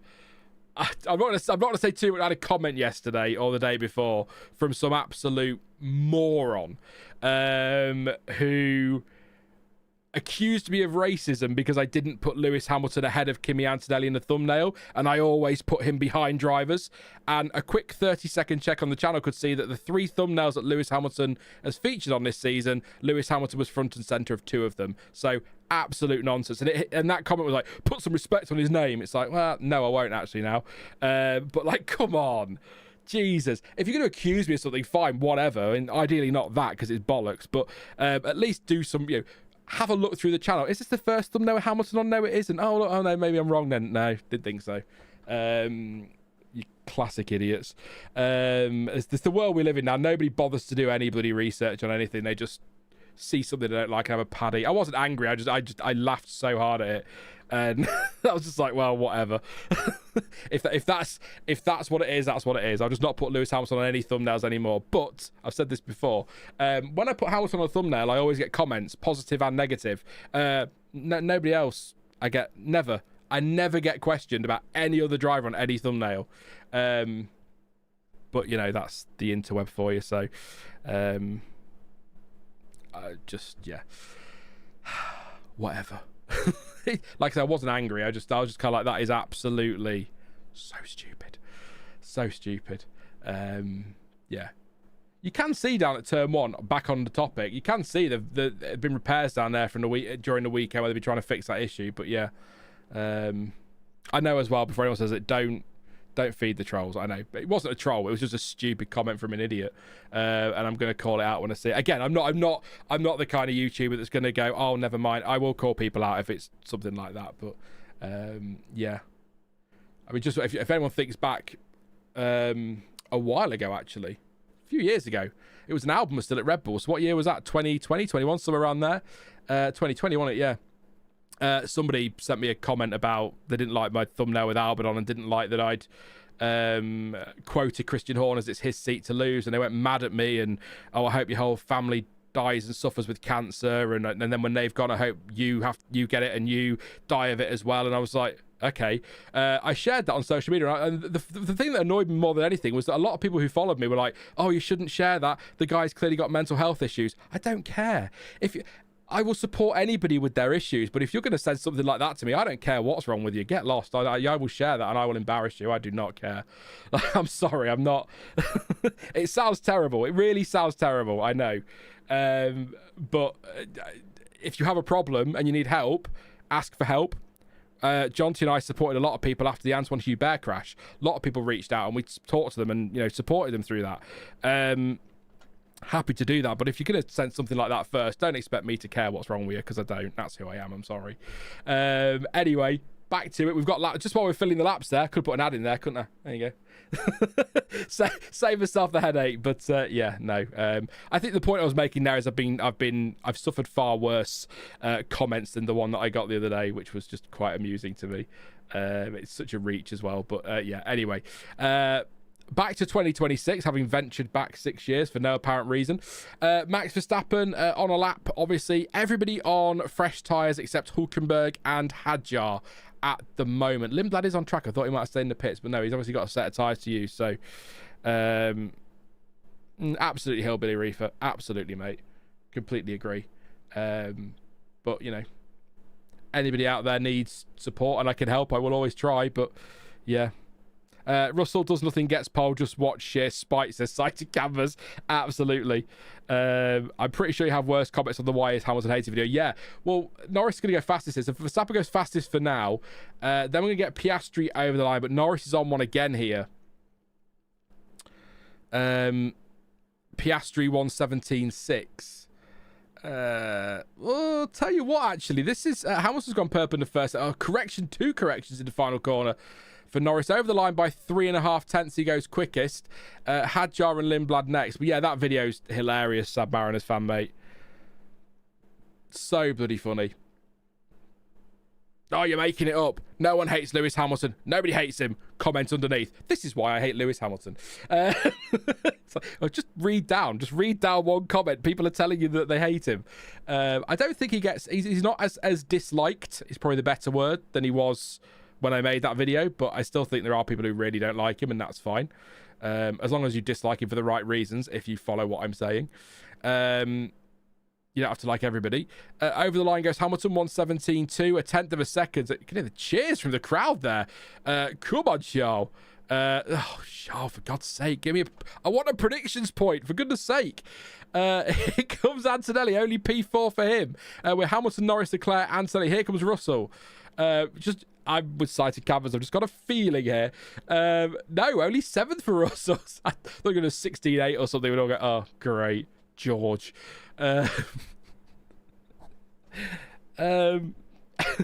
Sorry. It does a lot to help a driver's brand when they stop winning constantly. Did wonders for exactly. We've said this before, haven't we? Sad Mariners fan. People always dislike Vettel. I loved him. I've always loved Vettel. But then he stopped winning. Particularly when he went to Aston, everyone suddenly loved him again. So it's silly. It's so silly, but I get it. I didn't like Fernando Alonso in 2005 and 6, but quite liked him when he went back to Renault and started to struggle a bit. And his McLaren days, and now, so just normal. But my dislike, if you like, for Alonso was just because he was the one that dethroned Michael Schumacher. Spitting all over me, Mike. Lovely, I know. We're going to see the replay here.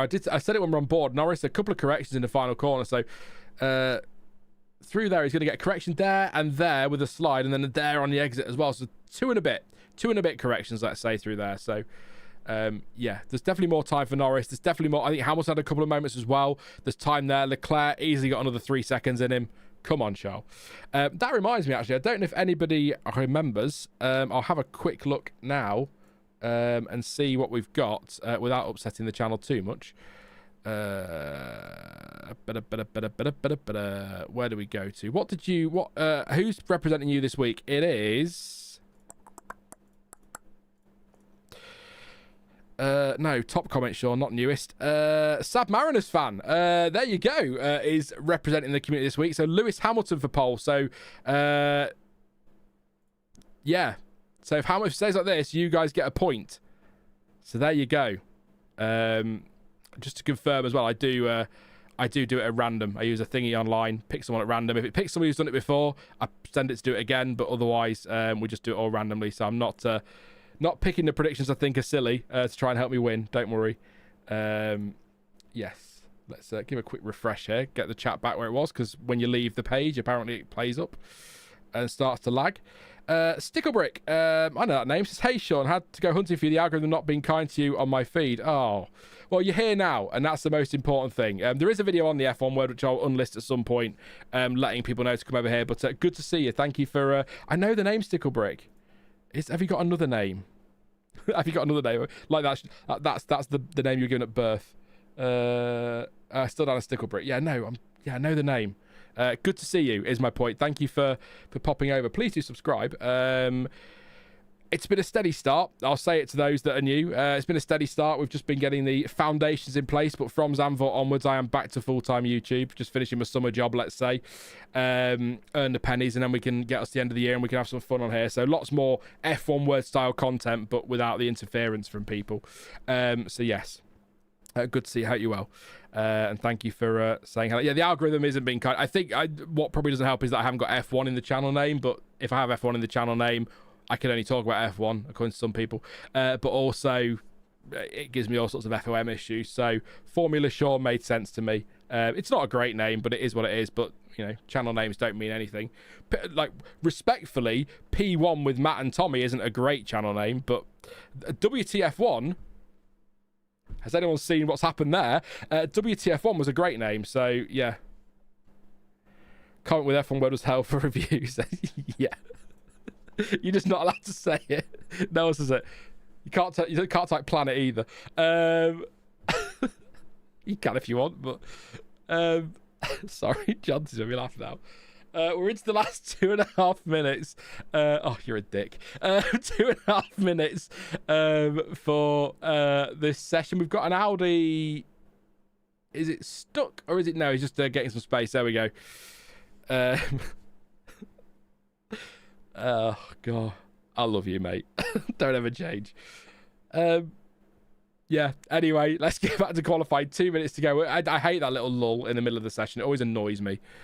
You're just waiting for something to happen, but we are going to get everything happening in the last 2 minutes. Oh, come on, Ferrari. Yeah, Cranky Yankee had issues, didn't he, with the F1 in his name? Does Cranky Yankee still upload? Yeah. Yeah, WTF1's been sold to somebody else and they've rebranded it, haven't they? Because it's easier to buy subs than it is to... Anyway, over the line goes Lewis Hamilton into turn one. Let's see. I want to see a bit more of this turn one on board. I can see a couple of corrections on the steering wheel there from Hamilton, soaring away at it through turn one. So we're not on board, but yes, into turn two. I'm going to call them by the numbers because it's just easier for now, so I've learnt them all. Into three. I love that corner. Do you know what? This is the one, though. Turn four. You've got that little kink before it. I love that corner. It looks like you can just give everything in there, but you can't because you'll be straight off into the runoff and track limits and all that. And then you've got this awkward little chicane, which, as awkward little chicanes go, it's quite a good chicane. I quite like it. Leclerc, well done. Neither Ferrari doing anything here in the first sector, and neither's Verstappen. So are we going to see some better sectors from these Ferraris? Anto's on a 27.4, more or less matching Norris, about 100th of a second in it. So yeah, but no one else. Hamilton, Leclerc, Verstappen, nowhere at the minute in terms of lap times. It's all in this final sector. This feels anticlimactic, but it might yet twist. Let's see. We're on a 17-2 at the moment, so Hillbilly Reefer very nearly on the money again. Hamilton nowhere near, 1.6 seconds down. He's not going to get another way. He can go again if he wants to, but here comes Leclerc. It's Antonelli improving. Here's Leclerc. Doesn't improve, stays on a 17. Oh, off goes Verstappen. Oh, fucking hell. Antonelli's got caught out with a yellow flag. So he's not going to improve. Oh, for God's sake. What am I moaning about? Ferrari on pole. Shut up, Sean. What are you complaining about? I forgot Ferrari went on pole. I'd already been through. Sorry, just having about what I assume that was. Was that Verstappen or was that? Yeah, it was Verstappen. So the McLarens are going to get away with no yellow flags. Norris going to take pole. No, he's got it. Yeah. Although we've still got yellows out there. That's at turn 1. Russell stopped at turn 1, but that's all over. Norris can take pole unless he has a terrible final sector. Yeah, kick in the nuts. There you go. It was always going to happen. Ferrari are never going to give me what I want, are they? Yeah. Nothing against Norris, by the way. Just on the brink of another Ferrari 1-2 in qualifying, up turns Lando Norris because, of course, he does. But yeah, a bit anticlimactic at the end because of the yellow flag and nobody really improving. Norris, great lap, actually. His middle sector. Was it his middle? Yeah, his middle sector, 27.6 versus 27.8 was really impressive, actually. Russell has stopped at turn 1, but he had already got his lap in, but he was P7. Thoroughly miserable weekend so far for George. What's happened to that Mercedes? Mechanical problem, clearly. Yeah, sorry, Norris fans. I'm not anti-Norris, by the way. Just annoyed that we lost to Ferrari 1-2 there. I'd have been peed off on Antonelli or Verstappen as well. Less for Verstappen. Less for Antonelli because they're my drivers as well. But you know what I mean. You know what I'm getting at. Says Kaori. I know. 12 1,000ths of a second. So here's Max Verstappen. Oh, yeah, he's got it. He looked all right coming towards the corner, and then he's gone to throw the car and then had to correct it, and then the car's gone round, and that was like Hamilton pulled up at P1. He obviously feels that he should have pole. Yeah, but he's not. He's second.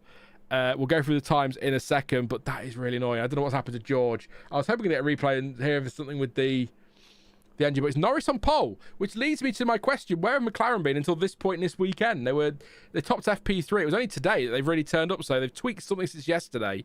That's really I thought this weekend was going to be Ferrari versus Mercedes, so that's thrown a very welcome curveball into it, because that's going to make tomorrow really interesting now, and that's an interesting grid.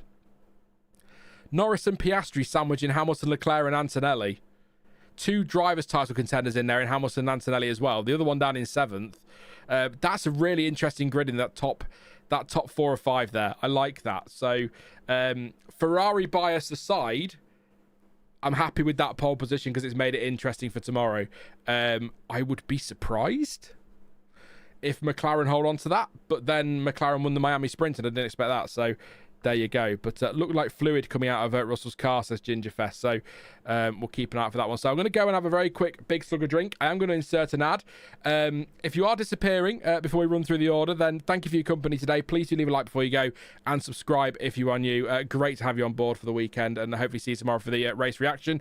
If you're sticking around, get your questions ready and we'll go through that, and I'll be back with you in just a few minutes. Or seconds, not minutes. Seconds. 30 tops.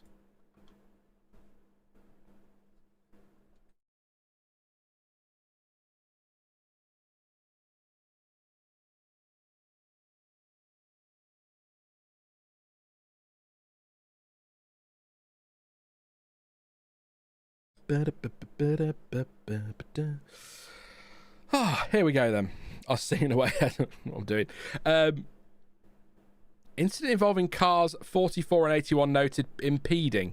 Keep an eye on that. See if we get a replay.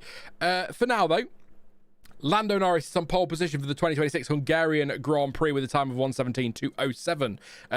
12 1,000ths quicker, I can't say that, than Lewis Hamilton in second place. As I stream this. The incident involving cars 44 Hamilton and 81 Piastri has been noted for impeding, so I'll wait and see if anything comes of that, but that is how things are at the moment. Charles Leclerc, 2/10 off the fastest time in third place, with Kimi Antonelli 3/10 off in fourth. Oscar Piastri fifth, half a second off his teammate. That's not great, is it? But see if there's anything that explains that. Maybe not. Verstappen had a spin in the final corner, or during the final corner, just before, really, I suppose. But he ended up sixth place. That bar of the yellows, which affected Antonelli and Russell, I believe. So sixth for Verstappen. He was on a good lap to that point.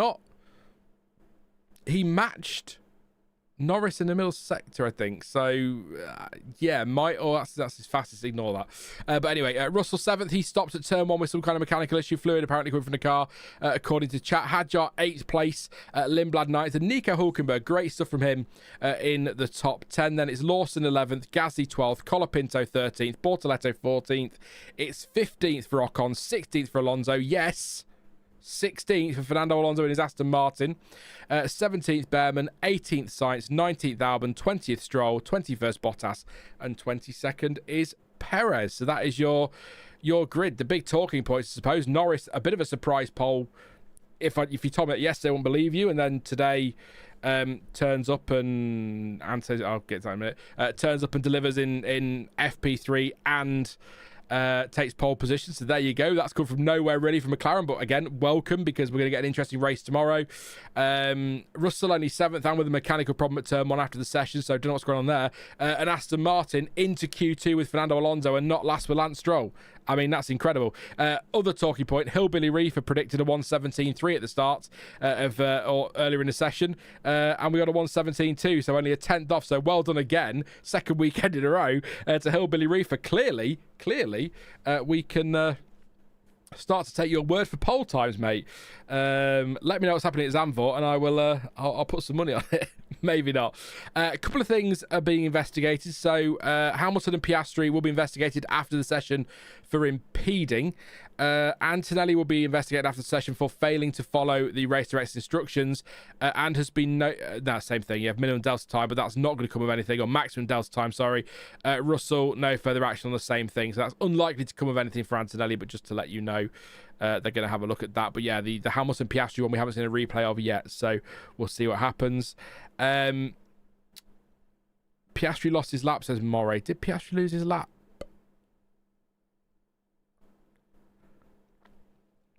There's nothing on the feed that says he's lost his lap. Maybe, but nothing there. I'll keep an eye out for it, though. Piastri didn't get his second run in, says Gingerfest. That explains that one, then. Take care, Kaori. Have a good one. If you might have already gone, but yeah, I'll say bye anyway. Shop at Tesco, says Sad Mariners fan. Get our world famous meal deal for £3.50, along with any other food you may need. Yes, there you go. Is that the advert you got? I do my shopping at Tesco for now. I've got an Aldi over the road and a Sainsbury's and an M&S. But yeah, I go to Tesco. Fernando in Q2 is more important than pole, really. It says side to canvas. That's fair, yeah. And you know how Lando always screws up the start. Ferrari we won 2 by turn 1. It doesn't. I take the joke. He doesn't always, but yeah, I take the joke. But you also have to remember that Ferrari also screw up races quite easily. So, Antonelli for the win tomorrow, probably. Let's be fair, probably will be an Antonelli win. But yeah, which is fine. I like Kimi Antonelli. I like Max Verstappen. They're my drivers. I like Leclerc. Ferrari, whatever. Anyone in a Ferrari, I'm going to love. So there you go. Sad Mariners fan didn't get an ad. Just decided to insert one in themselves. There you go. Or himself. There you go.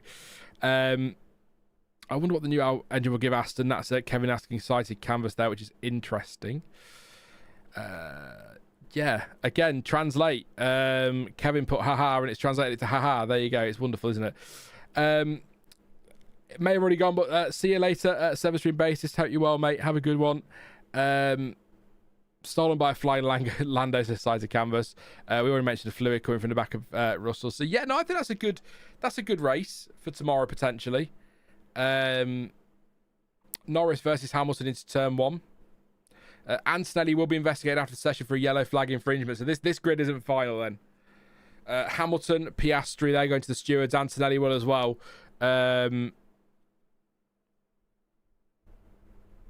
What were the doubles? Do you know, it could be a yellow flag infringement at turn 1 with Russell. It might not be anything to do with Verstappen, because that's still a yellow flag and they still count even when the checkered flag's fallen. So we'll see what the stewards decide there. We won't hear anything for a good couple of hours yet, but and I'm not going to stay live to wait for that. We'll see what happens tomorrow. But yeah, I think that's a good grid. Like I said earlier, you've got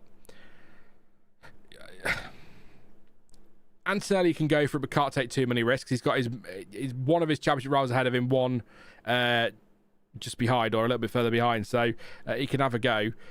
Norris winning makes no difference to the Drivers' Championship, really, let's be fair. But I think that's going to be a fun fight. Norris, Hamilton, Leclerc, Antonelli. Hopefully Piastri's got good pace tomorrow. Mixed races this year, hasn't he? So hopefully some good pace tomorrow. Verstappen as well. But Ferrari's race pace was pretty good. Yes, so was Mercedes on Friday. Their race pace was decent as well. So not sure what McLaren's was. I forgot to check that one. I didn't mean to. I checked Ferrari and Mercedes, thinking it would be between them, and then along come McLaren. So George will start in the pit lane after that as well, says Moray. Do we know what it was, Moray, or is that just a? I mean, it's never good if fluid is leaking, is it, from your car?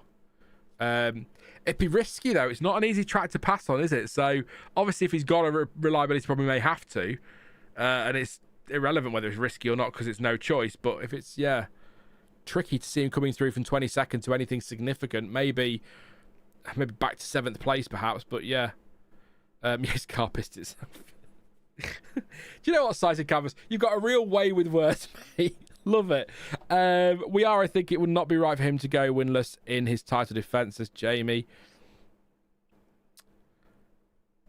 Yeah, that's fair. I'm trying to think of ignore what I'm thinking. I'm just trying to think of something, but yeah, no, I don't disagree. I haven't got a problem with Norris winning. I haven't got a problem with anybody winning. Well, there's a couple that I would rather didn't, but for the most part, I don't care. I just want a good race tomorrow, and I think we're going to get one with that grid. I don't know what the weather's doing. I will check for you. Hungarian, sure, it begins with an H. Hungarian weather. Let's have a look. Sunny. 20%, 10% chance of rain. Hot, going to hit 30 degrees. Yes, that is hot. Don't care what you say. I hate that kind of weather. But yeah, no, it's going to be warm and sunny tomorrow, so no rain. But a bit of rain wouldn't be a terrible thing tomorrow to spice things up. And maybe Jenson Button will win. There you go. Both, Moray. I put my money on a thunderstorm. Alonso win, says MSC Byless. Thanks, Sean. Great job as usual. See you tomorrow. See you tomorrow, mate. Thank you again for your time prediction there. You were bang on. Thank you for that. Appreciate the chat as always, mate. Get your prediction for tomorrow. What's your top 3 for the race tomorrow? I went, what did I go with? Leclerc, Hamilton, Antonelli, didn't I? On Wednesday. I mean, that's not impossible. That's not impossible tomorrow. But Norris has certainly thrown a spanner in the works there, hasn't he? Or a cat among the pigeons. And it all depends on potential grid penalties. We'll see. If we get no penalties for Hamilton or Antonelli, I will go Hamilton.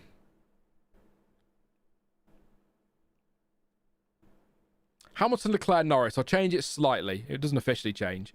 But yeah, we'll go with that. There you go. Not sure yet, Ace. We're just waiting to see if there's anything from Mercedes. I can check socials while you get your predictions in for tomorrow. But I think, I'm Hamilton, Leclerc, Norris. Mix it up ever so slightly. We'll say as well, I did make in the predictions or in the preview, I did say I went with RB or Racing Bulls outscoring Alpine. Racing Rhino very fairly said that that's not bold at all. So I'm going to tweak that. I'll go with Alpine outscoring Racing Bulls because Racing Bulls outscored Alpine at the last 3 races, I think. So I'm going to flip that just to make it a bit more bold. It's not the best, but yeah, just to let you know if you are keeping track of that. Chris Medland tweeted a turn 1 incident between Hamilton and Piastri for impeding will be investigated after the session. Piastri exceeded track limits at turn 1 on his final attempt and aborted, so that's why he didn't get his lap in. Antonelli also noted for a yellow flag infringement, move improved under yellows for Max. Anthony will also investigate for that. So 2 investigations post-sessions that could impact the grid.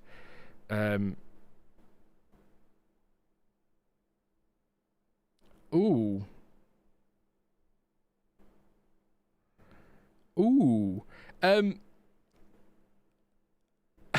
It's not official. BBC Sport have tweeted, Malaysia set for Formula 1 return. I'm fine. The Sepang circuit is expected to host October's replacement for the Bahrain Grand Prix, which would mark its return to the calendar for the first time since 2017. Usually, and it's not always the case, but usually when the likes of the BBC, Sky start tweeting stuff like that, they've got high-level sources telling them that. This isn't your dodgy aggregator on Twitter. This is, so... my God, if it happens, I swear, you will hear me. Wherever you are in the world, you will hear me when that gets officially confirmed. I can't wait. And if it's done by tomorrow, the start of the stream tomorrow for the race reaction is just me and Stuart fawning over Sepang for half an hour, I'm afraid. So, but yes, that is. If you missed it at the start of the stream, we did go through all of that, so go back and watch it. I even made a little graphic as well, calendar graphic and a nice little track map as well for you, because I'm so nice. But yes, it looks good. Looks good. Promising. Like I said at the start, looks likely. But as we know in Formula 1, something looking likely doesn't mean it will happen. Tomorrow it may all fall apart. Monday it might be back on again. You know what F1's like. So return of Sepang. I can't tell you how excited I'll be for that. I really would. But yeah, we talked about the Imola one as well, Bylis. It's Imola in December is nuts, but I'm here for it in a year where Ferrari could be constructors champions and Kimi Antonelli could be drivers champion, and 5 degrees or whatever in December in Imola would be bloody mental. I would love that so much. Not gonna happen. I appreciate that, but I would absolutely love that. It would be fantastic. So yeah. Just, I think for the madness more than anything, but that's where we're at the moment. So any questions about quali or the race tomorrow then, rather than going back over the Malaysia? Like I say, right at the start of the stream, pretty much after I went through the FP3 times, we ran through the gossip and the rumours about Malaysia, and now it's looking increasingly more likely. So yeah, and it's not even far away. That's the bit. We're not talking about October 2027. We're, what are we? 1, 2, 3, 4, 5, 6, 7, 8, 9, 10 weeks away. Yes. I did they name that corner spring because it's a spot where Barrichello smacked Massa over the head with a spring, says Moray. No, I don't. I hope not.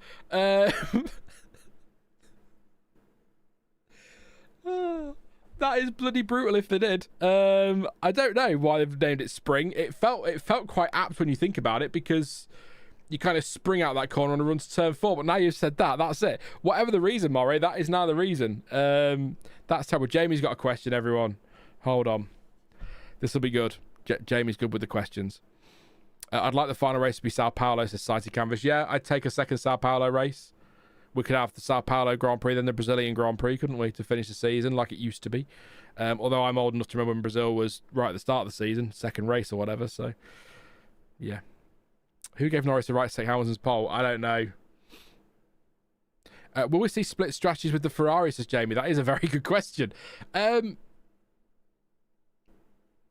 a Ferrari fan, honestly, I'd rather they just got one strategy right rather than focusing on 2. Might be a bit much, but if the grid stays as it is, splitting the strategies 2 Ferraris versus 1 McLaren's is a sensible move. So no, they won't. I'd like to see it for something different to mix things up tomorrow. They may have to. It's not an easy track to pass on. You're looking at turn 1 realistically is the best spot. You might be able to try something elsewhere, but yeah, no, they probably won't, but I'd like to see it. Vettel Hamilton says, Sean, did you say you're a Ferrari fan? When did you say this? Did I miss something? Yeah, I never mentioned I'm a Ferrari fan ever. Yes, always been a Ferrari fan, always. They're a cool colour.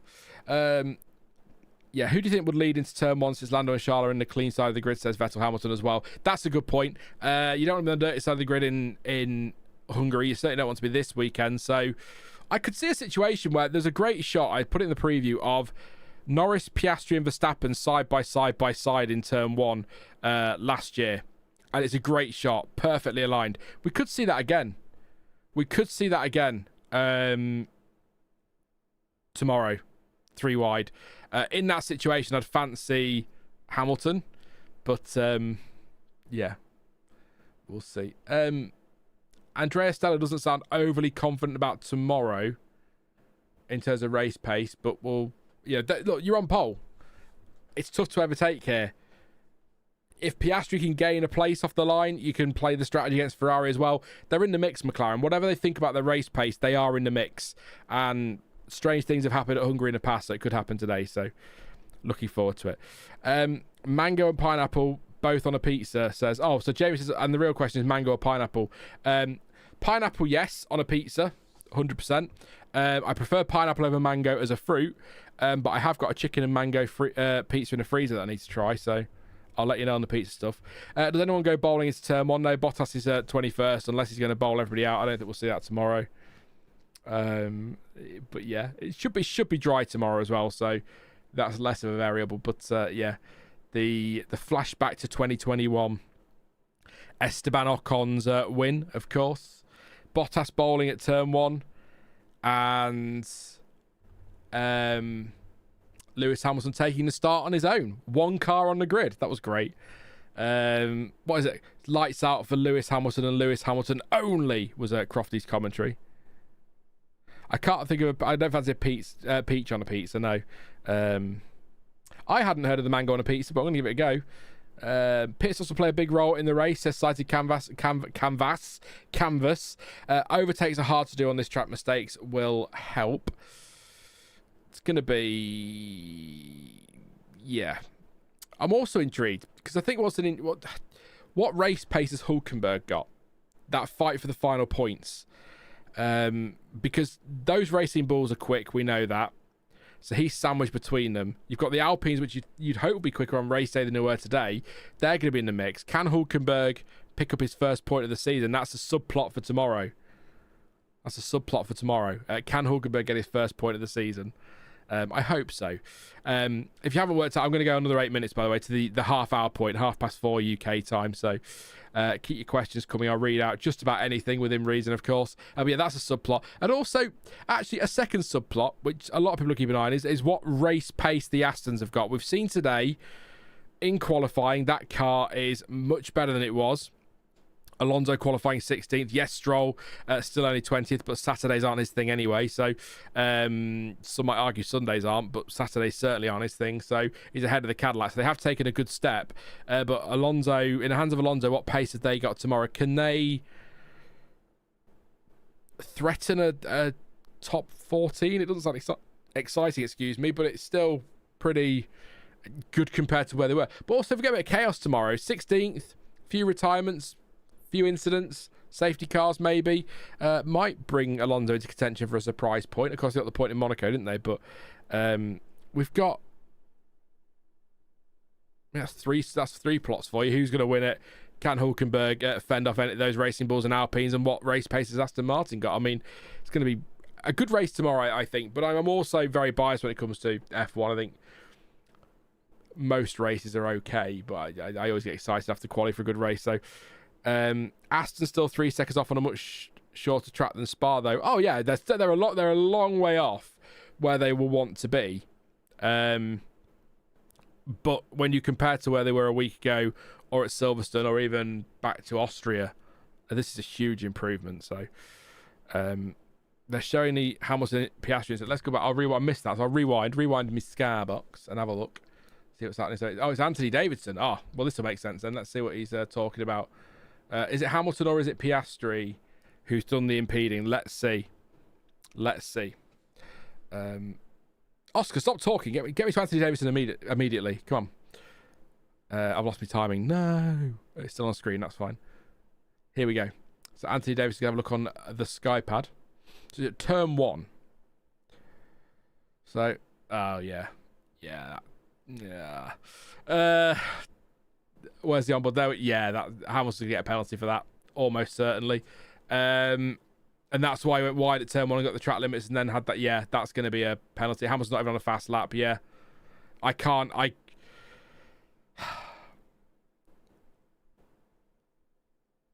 That's a penalty. I'm afraid, Lewis Hamilton fans and Sean Ferrari fan. Yeah, I'm fairly. I'd be surprised if that's not a penalty, and it's usually 3 places, and so that puts him third. That puts him 5th, behind Piastri, behind Leclerc, behind Antonelli, unless Antonelli gets the penalty, of course.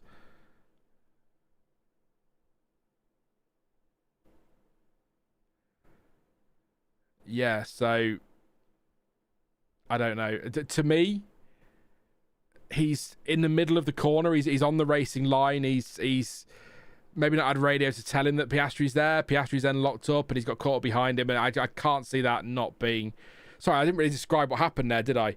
They've got into the corner. Piastri's coming on a hot lap. Lewis Hamilton on a cool down lap or a slow lap, an in lap, whatever. Hamilton's on the middle of the road in the corner. Piastri's got behind him. That to me is a slam dunk. He's impeded him. I don't believe it was deliberate. That's the only defense I can put on that for anybody. But that'll be a 3-place grid drop for sure. I mean, it's usually 3 places, unless something's changed since the last time. But yeah, so Hamilton likely now to be starting. Well, it depends when they apply the penalties, doesn't it? If Antonelli, oh no, Antonelli's bigger, wouldn't it?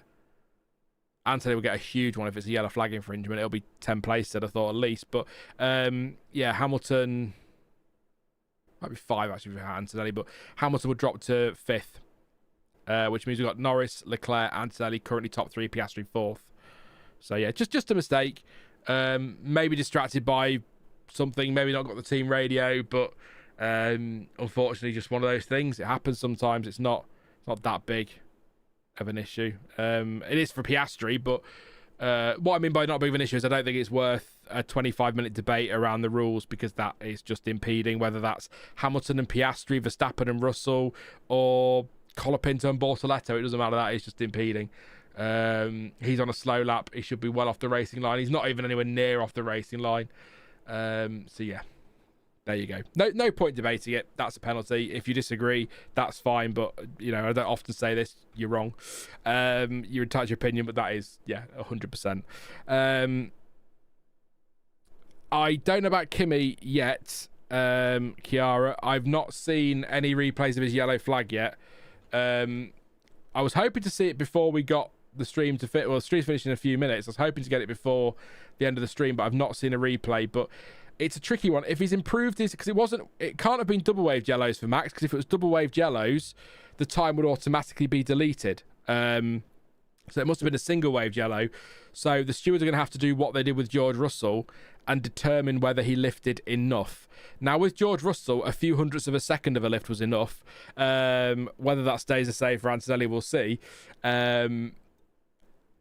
It still sort of baffles me, that one, a little bit. Not worth losing sleep over, but yeah. So it's going to come down to how much. I haven't seen a replay yet, unfortunately, but I hope not, because Norris, Leclerc, Antonelli, with Piastri and Hamilton just behind and Verstappen not far off in the race, that's still a great grid. So yeah. But if we get Kimi's before I end the stream, I'll give it a few more minutes. I will let you know, but otherwise I can't say, unfortunately. We've not seen it. It's a little bit of frustrating. I mean, difficult to show that when you've got the end of qualifying, isn't it? I suppose I'll give them that, but any kind of lift should be okay. I mean, what was his? Can I go back and check that? Has that synced yet? No, they haven't synced the time yet, so I can't even go back and check that at the minute, unfortunately. I'm not sure what his set time would have been, so I can't tell you that either, unfortunately. But yeah, no, I hope not, but it's all going to... It'll come down to what... whether the stewards felt it was enough for lift and which stewards we've got this weekend as well, because what one set of stewards consider enough for lift may not be what another set of stewards consider enough for lift. So it's different to Austria. I mean, a yellow flag is a yellow flag. I'll clear that up immediately. But it's not like Max was in the wall in a particularly dangerous place. But we'll see.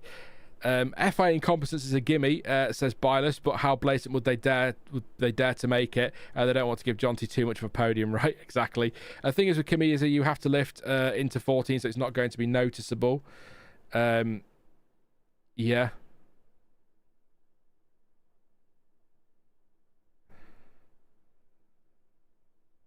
Yeah. It's yeah. I don't see the Hamilton one going anyway, but a penalty. If it isn't, we'll have quite the debate tomorrow in the race reaction, that's for sure. Because we tend to talk a bit about the weekend as well, but I'd be surprised. I'm just going to wait when Sky come back and see if we do get anything on Antonelli. If not, I will end the stream there. So I'll read some more of your chats and I'll let you know what's. I'll keep an eye on. I've got Sky in my ear, so I'll keep listening. The yellows are definitely out for Antonelli. Yeah, I know that, but I haven't seen the onboard as to whether he lifts or not. Or lifts enough. But then, in my opinion, and my opinion was obviously wrong, according to the stewards, in my opinion, I don't think George Russell lifted enough for a yellow flag in Austria. I think you should do more. But then, again, going back, Mika Hakkinen often would just lift his hand up to say yes and acknowledge it and wouldn't always lift and wouldn't get a penalty. So, different times, of course. Toto is talking to Ted, so we might get some replays in a second. So I will stay live an extra few minutes just to see if we get something from Toto or a replay. We want Anthony Davidson is what we want. Yeah. If Kimi gets a penalty, then Lewis gets people. It depends on when they're given, I think. But it depends on what the water leak, apparently, for George. So it appeared when it was riding over curbs. So George also had a water leak. That's according to Toto Wolff. I've forgotten what I was going to say now. Can't think. It's gone. It's gone. Oh, yeah, the penalty, yeah. If it's a yellow flag infringement, Kimi will get quite a big penalty, won't he? Bigger than Hamilton's. So, yeah, Hamilton would move up a place. But, yeah.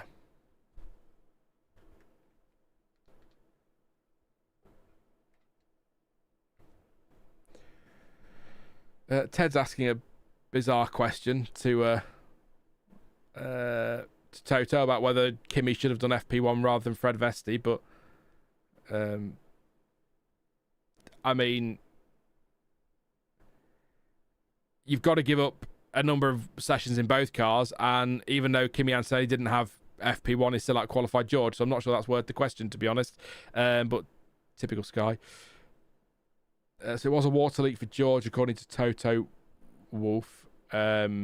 George confirming that there in the pen. We're waiting for Kimi now. So session's finished for today, I'm afraid. Yeah, I'm afraid it was a fun session, actually. But yeah, I'm just going to keep an eye on... we're sort of dawdling now to the end of the stream while I try and work out whether or not we're going to get a Kimi Antonelli replay, because I want to know whether or not Kimi might get a penalty, but I'm not going to hang around forever, umming and ahhing, so depends if the bribe check bounces or not. Do you think a car problem due to curb riding, or is it a driver issue, says Moray? Well, Toto said it cropped up as they went over the curbs, I think he said there, so so I suppose both, because the driver rides the curbs, doesn't he? So it's the quickest way around the track, but that is still a driving decision. But yeah, I'm surprised at how far off the pace. Here's Kimi now talking to Craig Slater, who I'm not the biggest fan of for some reason. Yeah. But yeah, Kimi got a gust of tail win in turn 9, he says, which may have affected his lap. But I mean, it was 3/10 off the fastest time by Norris, who's been on it today. Before I break into a rant about my internet provider, I'll just say thanks for the stream. I'll watch it ASAP. Gets grumbling. No worries, mate. Thanks for popping on and saying hi anyway, Red Raven. Good to see you as always. Hope you're having a good Saturday, apart from your internet provider.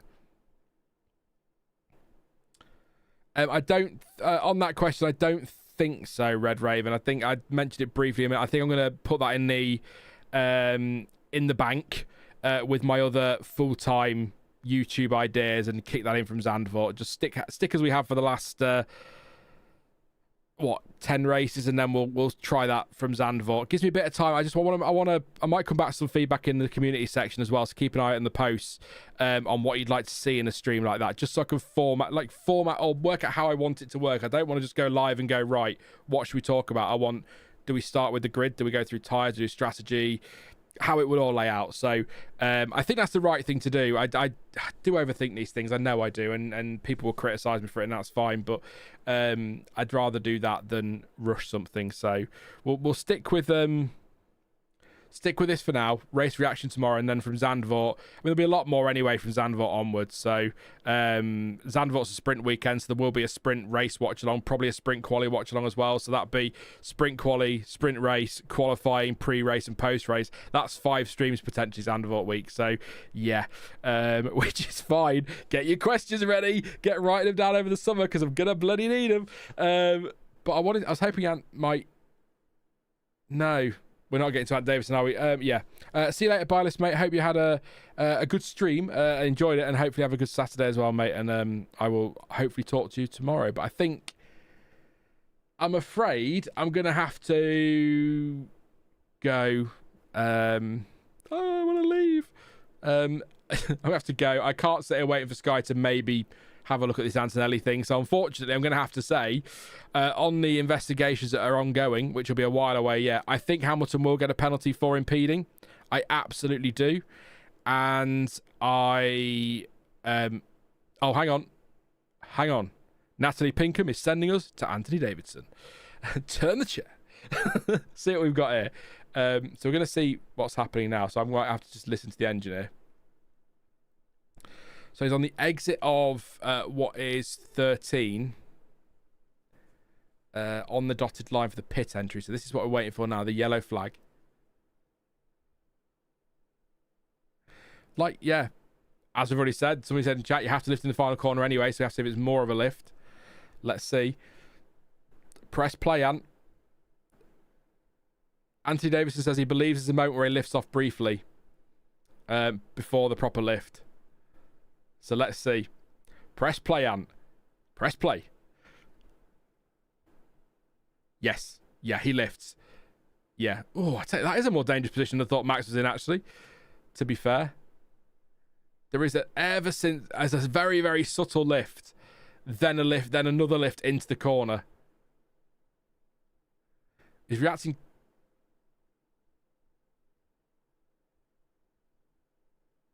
That's a good, yeah. So Anthony Davis says it sounds like he lifts and then trails the throttle. They're his words. I couldn't think of the word to describe it. That is what it, yeah, I know what he means. So there is like a lift, and then he lifts again for the corner. So that, I mean, if that was enough for George, it should be enough for Kimi. Let's wait and see. So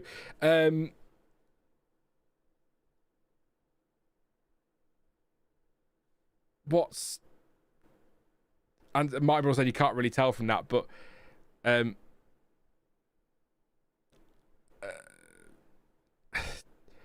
don't know.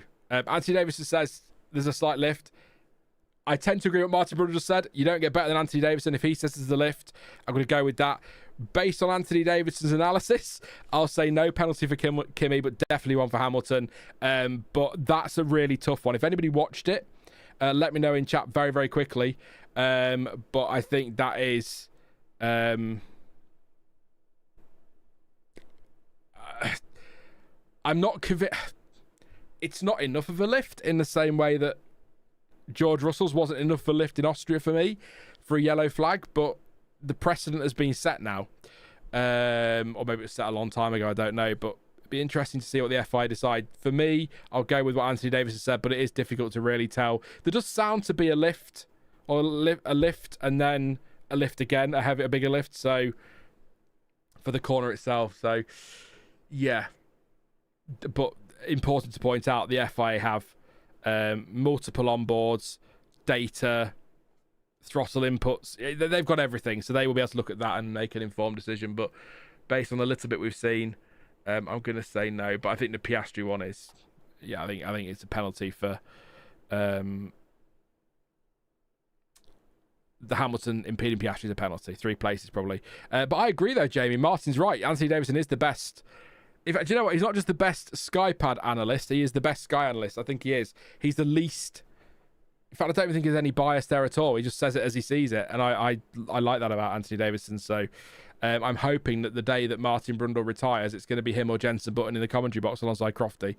But yeah, I agree. But anyway, we'll see what happens.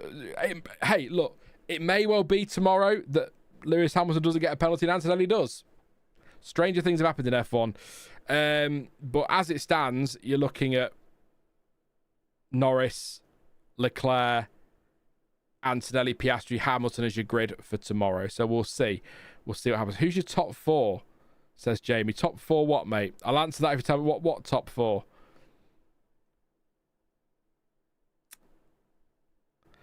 For the summer, says Sam Mariners fan, what's your opinion on the economic state of Kansas? Yeah. Oh, that's amazing or terrible. I can't believe they did or didn't do that. That's one to read up on. Moray says, sorry, Sean, I'm not waking up for a pre-race stream in Australia.